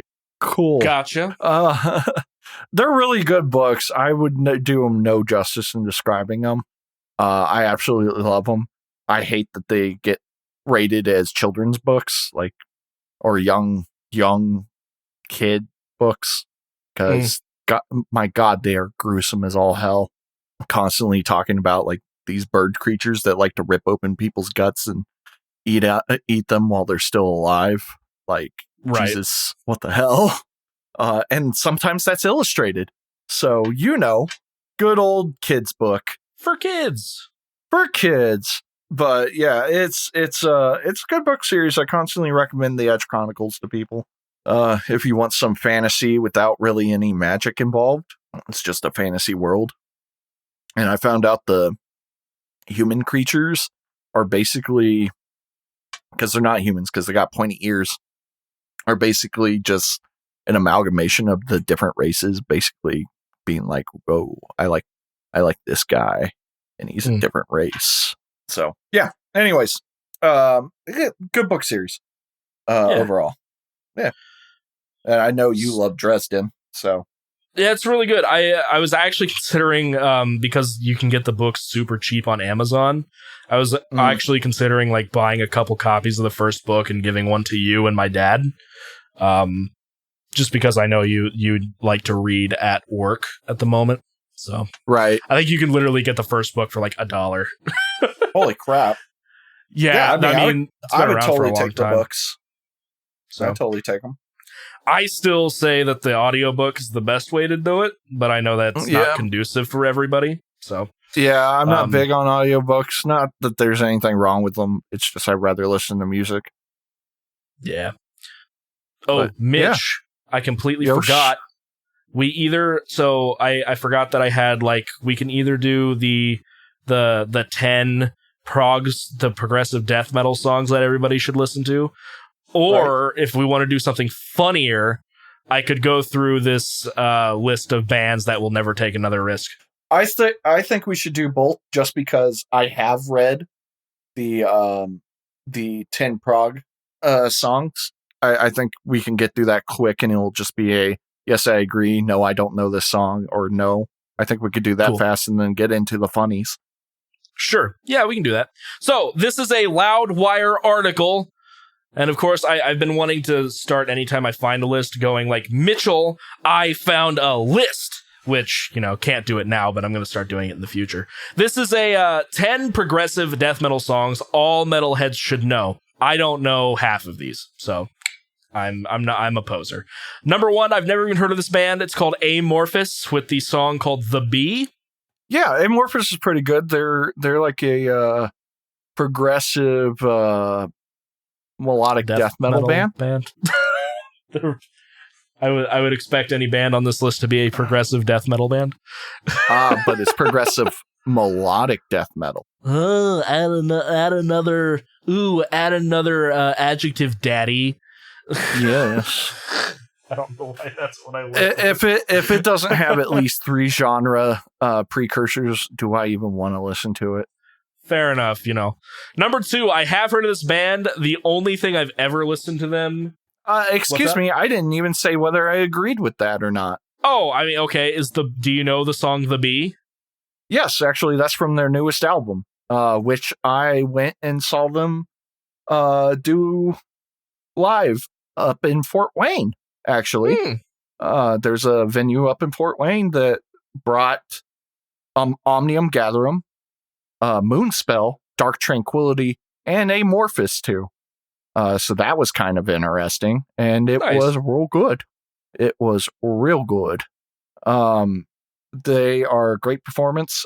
I don't know if I agree with The Bee itself. It's a good song. I do like it. Yeah, you know what? Yeah, The Bee would be a good one for anyone to know. I think a lot of the songs on that album, which is The Queen of Time, would be good to have. Nifty. All right. I haven't heard it, so I don't have an opinion about it. Number 2, I have heard of this band, but the only thing I've ever listened to by them is their cover of the song How Great Thou Art. Because it's a Christian death metal band called Becoming the Archetype. I actually have heard really good things about them, though. With their song Requiem Aeternum. I think this is cheating, though, because it's technically 3 sequential songs from their record Celestial Completion. Is it cheating, though? It is prog. That's fair. I haven't heard it, though, so I don't have an opinion. I do not have an opinion either. This is one of the few bands on this list that I have not actually even checked out, nor listened to anything. So can't say much about it. Their version of How Great Thou Art slaps, I can tell you that. There's that. Number 3, I know BT Bam, Between the Buried and Me, but I don't know if I've ever heard this song called The Proverbial Bellows. Which one is that from? Automata 2. Okay, what it's sounding like, except for a few exceptions, they're choosing the band's most recent album. Oh, is that the newest one from them? I'm pretty sure it is. Well, let's take a look. Let's go to Let's find out. Bam! I always like learning things, brother. Yeah, Automata 2 was 2019. Yeah. It's their 2018. Yeah. They released Automata 1 and 2 in 2018. Cool. I haven't heard it. I know I really need to get into BT Bam, but I just don't know where to start, to be honest. That's fair. The one that people made me start on, but I haven't listened to him enough, but the one that people were raving about for a while was Coma Ecliptic. Oh, yeah. Number 4 on the 10 progressive death metal songs of all time. You'll appreciate this one. It's a Sumeria by Devin Townsend Project. Yes, I was really happy when I saw that. I was surprised they chose that one, but I'm happy about it. Yeah, I'm kind of surprised it's on there too, but I am happy as well. Wales. That's in case if anybody's confused. Anytime I say Wales, I'm probably just referring to Gojira, even if the name doesn't pop up. Yeah, and in this case, Sumeria has Joe Duplantier doing a good amount of vocals on it, but it also has Paul from Cynic on it as well. Indeed. Yeah. The next one is another one I've never heard of, Edge of Sanity, Crimson. So this one's important because the entirety of Crimson has Michael Ockerfeldt on it. Oh. It's also a singular song. Edge of Sanity was a project from a guy that you probably don't know called Dan Swano. And he did a lot of the mixing on some of the Opeth albums. He's also just a really popular engineer, but he also has his own bands like Edge of Sanity. He has currently Witherscape, but him and Michael were like really pretty good friends. And yeah, he was on Crimson One. Michael was, bands is like Dark Side, Nightingale, which apparently is like his biggest one. Oblitter Hate, that's pretty fucking hilarious.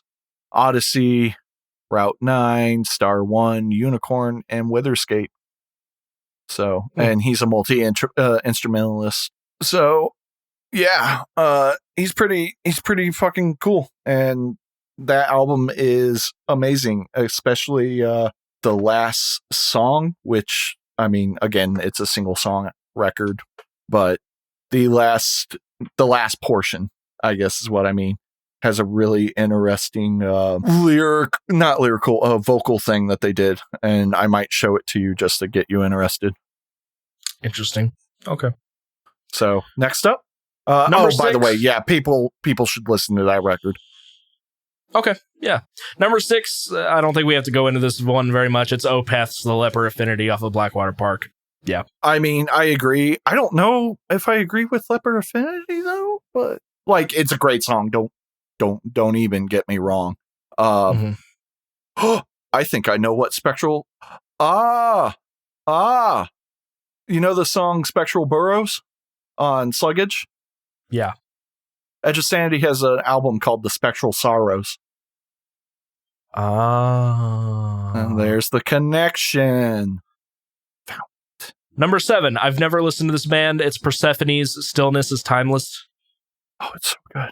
It's such a good song. It's such a good song. It's such a good album. It's probably trash. Wow. And I even talked about Persephone because that's where I saw Dissona. Also trash. Wow. And they were touring for that album that song's from, which I guess, according to Ethan, might be trash. It's potential. Potential. I might make you listen to Persephone at some point. They're one of my favorite bands of all time. And they have produced 2 of my favorite album arts of all time. Ooh. So, yeah, 100% agree. It's great. People listen to Persephone.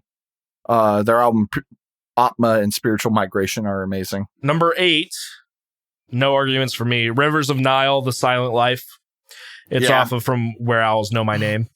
I'm surprised they didn't choose Where Owls Know My Name as the song, but, yeah, I'll take it. That entire album slaps. Yep. I got asked the other day if I've ever played with Rivers of Nile, and my problem is I can't remember. Yeah, I don't think I did. No. You played with Black Crown. Yeah, I played with Black Crown, and then in Into the Divine, we played with Beyond Creation. I don't think I ever got to play with Rivers of Nile. No, you did not. The biggest band technically we played with was Suicide Silence. But my favorite was Dying Fetus. Especially because the drummer afterward was like, "Can I get a copy of both your records?" But we had already set everything into our car, so I had to shout to like our bass player, "Go get 2 of the albums!" The drummer was really cool, but I don't think I've ever played with Rivers of Nile. I'd love to. Number 9, I've never heard of this band. Wilder Run, The Unimaginable Zero Summer. It's just the one I think it is. Flowers. Spell the band. WILDERUN. like Wilder Run, but with only one R. Yeah, okay, this is the one. I've been told that album is amazing. I've never listened to it, and it's one of those that I keep meaning to pick up or listen to and check out, and I haven't. And then number 10, I've also never heard of this, Unexpect Unsolved Ideas of a Distorted Guest. That is one I actually don't know. Sweet. Cool. Yeah, a couple of those definitely belong there. Other ones, maybe I should listen to at some point. But now... Yeah, for sure. I'm surprised Gojira didn't make that list, though.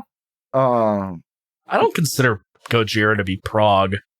They're considered progressive death metal. Fuck off. Are they? Yes. I don't know about that. Well, you can be wrong all you want. They are. I barely consider them death metal, to be honest. We'll go to Metalhead since they're your fucking favorite. Progressive groove, death metal, life. Oh, that's lyrical themes. Progressive groove and death metal. Okay. I definitely see. I definitely see. Groove. Yeah. No. Yeah, and I agree. I would call them a progressive groove death metal band. All three of those at once. I tried to listen to a song off of The Link the other day.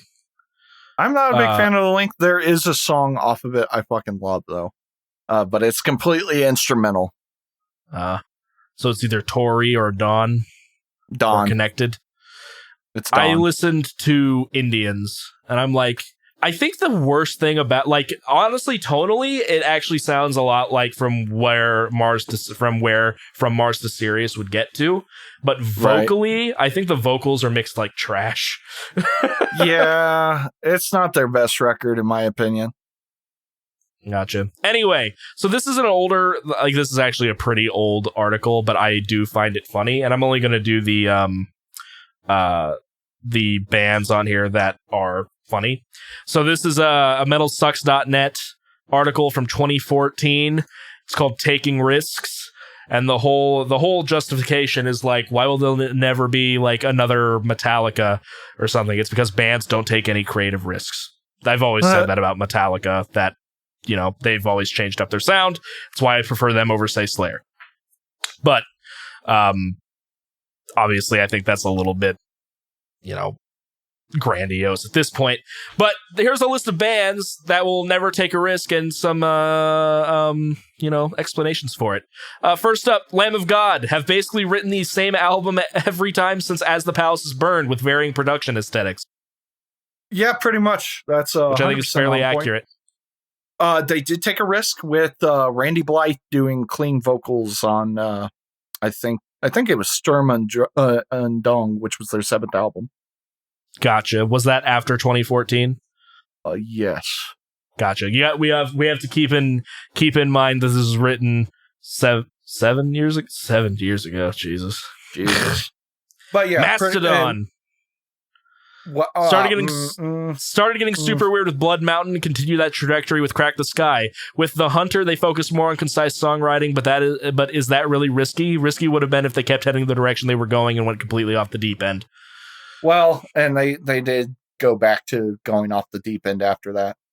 Okay, fair enough. So, granted, it like Once More Around the Sun was like a little risky, but still safe. But to me, Emperor's Sandwich was their last album they did, and I think that came out in like 2017. Did you just say an album called Emperor's Sandwich? I said Emperor of Sand. Oh, I was like, Emperor Sandwich. I gotta listen to that. Who knows? Maybe you'll like that album versus Crack the Sky, but it gives that kind of crazy feel of Crack the Sky, but I think with better production. Oh God, some of these are really old, because I'll read some of these that are old because they completely prove them wrong. This one didn't, though. Periphery, they're on the verge of repeating themselves unless they really shake things up with Periphery 3. I don't really listen to Periphery that much. Periphery always sounds the same to me, and I absolutely hate them. Continue. Yeah, I've never dug it. I know the guys are really cool, and I've watched a when I was at Sweetwater, there was a presentation by Mark Holcomb, and he was interesting to listen to, but I'm not big on their music. Machine Head took a giant risk with the Blackening, and it paid off big time, but they coasted on those good vibes through the Locust. Rob Flynn very much needs to avoid writing the Blackening Part 3 this time around. New album needs to be different. Well, good news. They did, and it sucks. Awesome. Dude, I've heard a recent Machine Head song. Like, after Unto the Locust, they have been garbage, and I've stopped listening to them. Now, you want a really good record, The Blackening and Unto the Locust, great records. I still stand by that, even though it's not a sound that I typically like anymore. Because Machine Head was like my favorite band for a hot minute. Gotcha. Tool peaked creatively on Lateralist. They better not release Lateralist Part 3 whenever the next record finally comes out, although I fear they will. They were correct. They were correct. This one is what's going to make you laugh. Gojira. Their music was different from the start, but they really need to mix things up with their next album instead of writing The Way of All Flesh Part 3, and then they released Magma. They also released L'Enfant Sauvage, which I would say is definitely a bit different from The Way of All Flesh. Well, I think L'Enfant Sauvage was out because that's why they say Way of All Flesh Part 3. You're right, because 2014, L'Enfant Sauvage came out in like 2011. You're right. Whitechapel, wrong. They've experimented quite a bit. Yes, they have, especially their new record. Yeah, so I'm not even going to read that one. This is just funny. Avenged Sevenfold took a risk by morphing from an OC metalcore scene band into a GNR worshipping hard rock band. It seems to have paid off. I'll give them that. I'll give them that, but yeah. I don't know who that band is. What is it? Unearth and Shadows Fall. Okay, should I read these? Both of those bands are very much the same band. Shadows Fall took a risk by signing with a major, but didn't accompany that with enough of a musical shift for it to work. Unearth never took any risks. Should have let Ken Suzy steer the band into something completely weird and nuts. Yeah, that sounds about right. Trivium took a bit of a risk with Shogun, but seemed to have regressed since. The Black Dahlia Murder. Write the same album every time, but fans give them a pass. Let's call it Slayer Syndrome. I mean, it's true. It pretty much is fucking true. But at least Black Dahlia slaps. They do. Speaking of which, Slayer, they write the same album every time and always have. Yeah, there's no argument there. I disagree with this one. Anthrax stopped moving forward when John Bush left and Joey Belladonna returned, even if Worship Music ended up being a good record. So was For All Kings. I loved For All Kings. I thought it was a good record. Yeah, I'll give it that. Megadeth. Yeah. Risk happened. The album Risk happened. Yeah. Metallica took risks in all the wrong ways. Kvelertak? Oh, Keveltrek. Oh, Keveltrek will never take a risk. Amur will never take a risk. Dying Fetus will never take a risk. Any and all Vest metal bands will never take a risk. That's fair. How do they spell Keveltrek? I just want to make sure. Kvelertak. Yeah. I could probably be pronouncing it wrong, but I know it's them better actually. Than what I saw them live. Korn, following trends, i.e. dubstep, does not connote taking a risk. Morbid Angel took a horribly misguided risk 20 years too late. I believe that is in reference to Illudivum Dissonus or whatever it's called. I don't know how to pronounce it. I love Unis Honest by Markiplier. Yes. Asking Alexandria, don't know the meaning of the word risk. Hatebreed, risk is not in the hardcore dictionary. Converge. The exception to risk isn't in the hardcore dictionary rule, but it doesn't really matter because all their fans think they fart perfume anyway. Neurosis. Yeah. Much like Converge, they could release a rap metal album and their fans would all jizz all over it regardless. When music can't be judged critically and objectively, the idea of risk loses meaning. I feel like Neurosis is kind of a low blow because they only released 2 albums? I'm not sure. Have they? I think you enjoy this band. Skeleton Witch. I love Skeleton Witch. Found a formula that worked with breathing the fire, and they're sticking with it. Yeah, that's fine. Fuck you. You leave my black and thrash metal alone. Your friend from the Tapestry podcast probably won't like this one. Protest the Hero found a formula that worked with Fortress, and they're sticking with it. Ow. Yeah. I like Protest the Hero though. I don't know this one. Devin Townsend seems to feel the need to hedge his bets by tempering very risky moves. Ghost, Key, Casualties of Cool with the more predictable heavy albums that fans expect from him. Fuck yeah. Yeah. I love how I said Neurosis only has 2 albums. How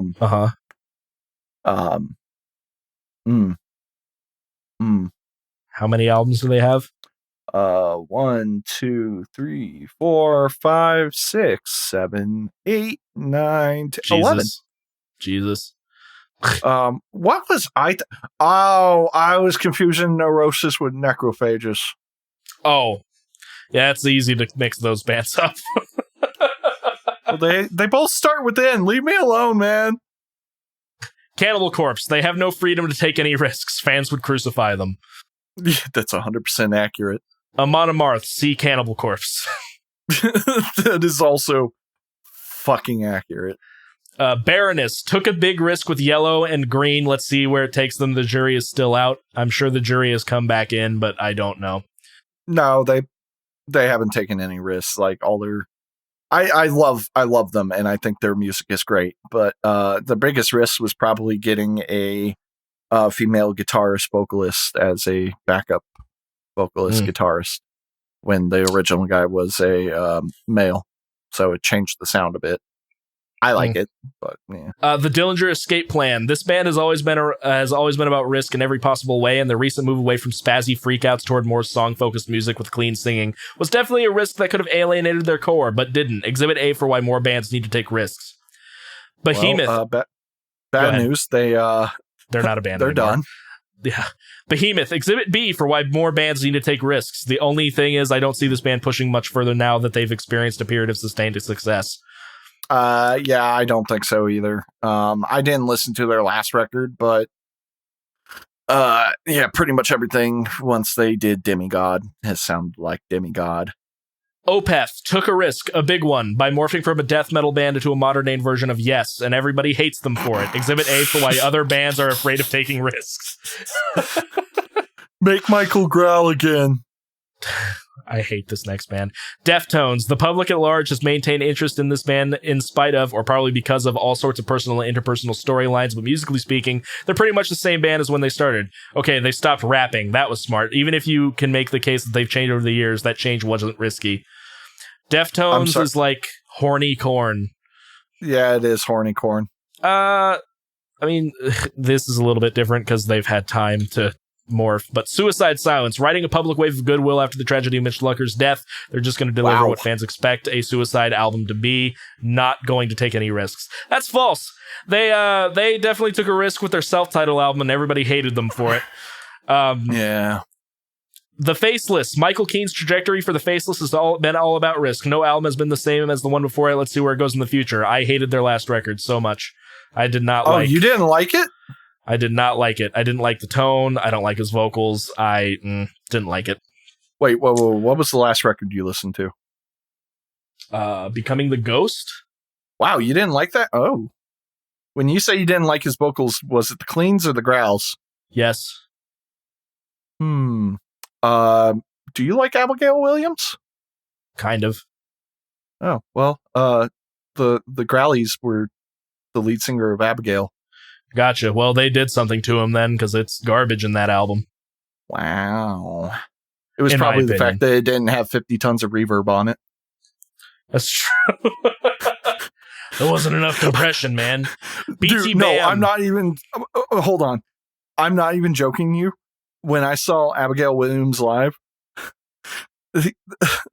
Ken Sorceron was like at the mic, and they were doing like the sound check mixing, whatever you want to call it. And he looks at the sound guy. He's like, "Hey, can you put some reverb on this?" Guy was like, "Yeah." Puts a little bit, and he's like, "No, I need like probably the max on there. And the guy's just like, all right. He pushes it all the way up and he does like one growl and he's like, yeah, that's good. And it just like echoes for like 5 minutes. Exaggerating the 5 minutes part, but yeah, that's what you get with atmospheric black metal. Indeed. Yeah. BT Bam Alaska was a groundbreaking record, not just for them, but for the entire genre. But starting with Colors, they've basically written the same record every time, which is surprising for such a talented group of musicians. If new BT Bam sounded like Trioscapes, that would be a risk. Why does such risk have to be relegated to a side project status? It should be rewarded, not shunned. I don't know enough about BT Bam. I don't know enough about BT Bam, but I could see them sounding like Colors constantly. I don't know Colors that well, but I do know a lot of people love that album. Yeah. Dream Theater stopped pushing themselves after Scenes from a Memory. 100%, yeah. Slipknot, Volume 3, The Subliminal Verses, took things in a far more melodic, Stone Sour-esque direction. It had an acoustic ballad on it, a far cry from people equals, expletive. And it could have blown up in their faces, but they got bigger than ever. Then they made more or less the same album with All Hope Is Gone. Now risk would be if they took off their masks, but I don't see it happening. Yeah, they haven't taken a risk. Yeah. I'm not going to agree with this one. I'm not going to read the Children of Bodom one. Yeah. I mean, it's Alexi's ability to release the same album over and over again has reached comical status. I mean, I'm not gonna lie, all their albums do sound the same. Yeah. Five Finger Death Punch. This band's very foundation is built on taking the safe road. And that's the entire... I would love if they did an updated version of this. I feel like it would be very funny. It would, and they would have to take some things off. They would. Hey, Vince Neilstein. Or Neil Stein. It's the co-founder of MetalSucks. Hey, dude, do a new one. Do a new one. Come on. Yeah, do a new one. Do a new cool. one. I mean, that's all I got. Are you ready to get on with the next thing, or like get on with the? Yeah, man. I mean, we're only 3 hours in. Like, Jesus Christ. Probably yeah, should. I'm exhausted. Hey, yeah, we started recording earlier today. We did. So, well, Mitch, so we have to decide something. Yeah. This episode's going to go live a couple days after April Fool's Day. Oh, God. No, I was going to give you a legitimate song. I was going to give you a legitimate album. I'm not going to be trolly. Cool. I'll go first. So, prior to recording this album, I gave you an option if we wanted to go chaotic or weird. You chose chaotic. We're going to go the other way now. Have you ever listened to Primus? Don't want to. I hate Primus. I absolutely hate Primus. Go. Come on. Give it to me. Give it to me, I was Daddy. going to give you basically their most popular record, the Sailing the Seas of Cheese. Yeah, I'll listen to it. I've never listened to a full Primus record. Listen. What have you heard from Dying Primus? Fetus 2. Johnny's Race Car Driver, Mud. I've heard more than that, but the rest is kind of blanking on me. Gotcha. I mean, that's the album with Jerry Was a Race Car Driver on it. But it's also got a lot of their other big songs, too. I'll listen to it. Maybe I'll be surprised. I'm sure there's tons of songs I haven't heard. Yeah, it's also so interesting when you realize that the guitarist for Primus was recorded Possessed 7 Churches. Like the very first death metal record of all time. So, well, yeah, that's actually kind of fascinating. So, indeed. I guess you are giving me an April Fool's record. Thanks, man. I didn't really expect that. I don't know. I was just trying to find something a little bit different. You didn't know about my pure disdain for Primus? I don't think we've ever talked about Primus. Oh, have we not? Yeah, no, I cannot stand the vocals. Yeah, the instrument. I mean, this might not do anything for you. Hey, man, you wanted Dying Fetus 2? We got Dying Fetus 2. Let's go. Here's the thing. I think you will probably appreciate Primus's talent more than dying fetus. Dying fetuses. 100%. Like, dudes, hey, let's just give the review now.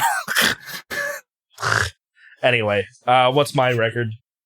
It took me a bit to like decide. I wanted to go back to melodic death metal because you like melodic death metal, but you don't know too much melodic death metal, and you especially don't know the other side because you got the at the gates kind of style of mellow death with like Black Dahlia and Death Clock and yada yada yada.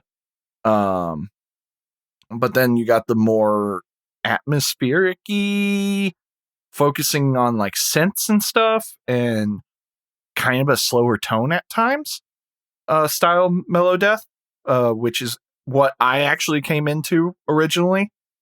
And so I kind of wanted to give you that side. I'm not going to give you In Flames or Dark Tranquillity, at least not yet. I'm going to give you a band that I discovered a little later on. They are called Insomnium. Okay. Which I have talked about Insomnium before. I've seen them several times. I saw them once with Joey, as well as Dark Tranquillity. That was a good show. And I don't really think they have any bad albums. I wasn't a huge fan of their 2014 release, but that is their most popular release on Spotify. It's really fucking weird. Wait, what is it? Just in case. Shadows of the Dying Sun. Okay, yeah. I wasn't a huge fan of that one. You know, whatever floats people's boats. I almost gave you their newest one because it is a good record. But I am actually going to give you the one that I think I would call my favorite record. Here's the thing. It's one song. God. Okay. But it is not actually one song. It is separated in the parts, and they even on, like, I don't know if they do it on Spotify, if they separate it, but, like, it is individual songs. They kind of just blend together. It is Winter's Gate. Yeah, they split it up into parts. So you can listen to it either as one song or as the split up parts. I don't, like I said, the songs just blend into each other. When they performed it live, they performed the entirety of the album. So, which was a cool ass show. Really good. So that's possibly my favorite. They also sold a hot sauce with this album. Okay. You couldn't get it in America. Bummer. Yeah. I was going to get my sister it, and then they're like, we can't sell this in America because there's a thing in it that apparently Americans don't like. So that sucked. But yeah. Women's rights? One of my... Women's rights? Wow. Hot take. Hot take. Hot sauce.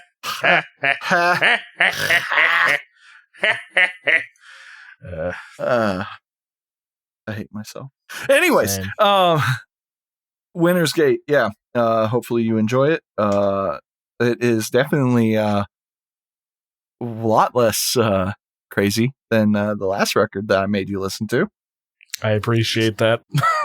I don't think I will ever be able to find a chaotic record that isn't like just a fucking noise experiment that will top Dissona ever. Just, I don't think I can do that. I kind of want to try now. I kind of want to see if I can find a band that I like that's crazier than Dissona. All right. We should probably wrap it up. Yeah. So the song we're going to be leaving off on today is actually a band that's near and dear to my heart. They're my friends in Fleshbore, Indiana tech death conglomerate. Big, chuggy, techy boys. They're dropping a new song soon. Well, once this goes up, it will be dropping because I'm about to play it. But they're dropping a really cool music video as well. I believe it came out on the 19th, I think. Ooh. So the song we're going to be leaving today is going to be the song Embers Gathering by Fleshbore.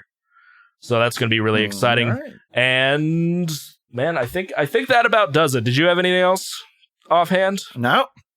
I think we're all good. We know what we're doing and talking about, and It's good to be back after It is long good to be back. break. It's been like a month since we recorded.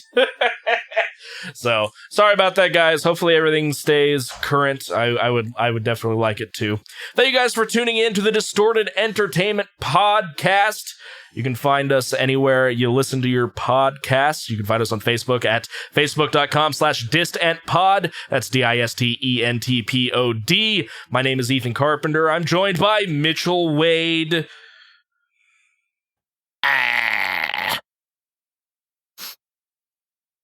Goodbye, Are you gonna everybody. say it? Are you gonna? When you say I was gonna. You can find all of our social media and stuff in the show notes, and we will see you guys next time. Goodbye. Bye. I figured you were gonna.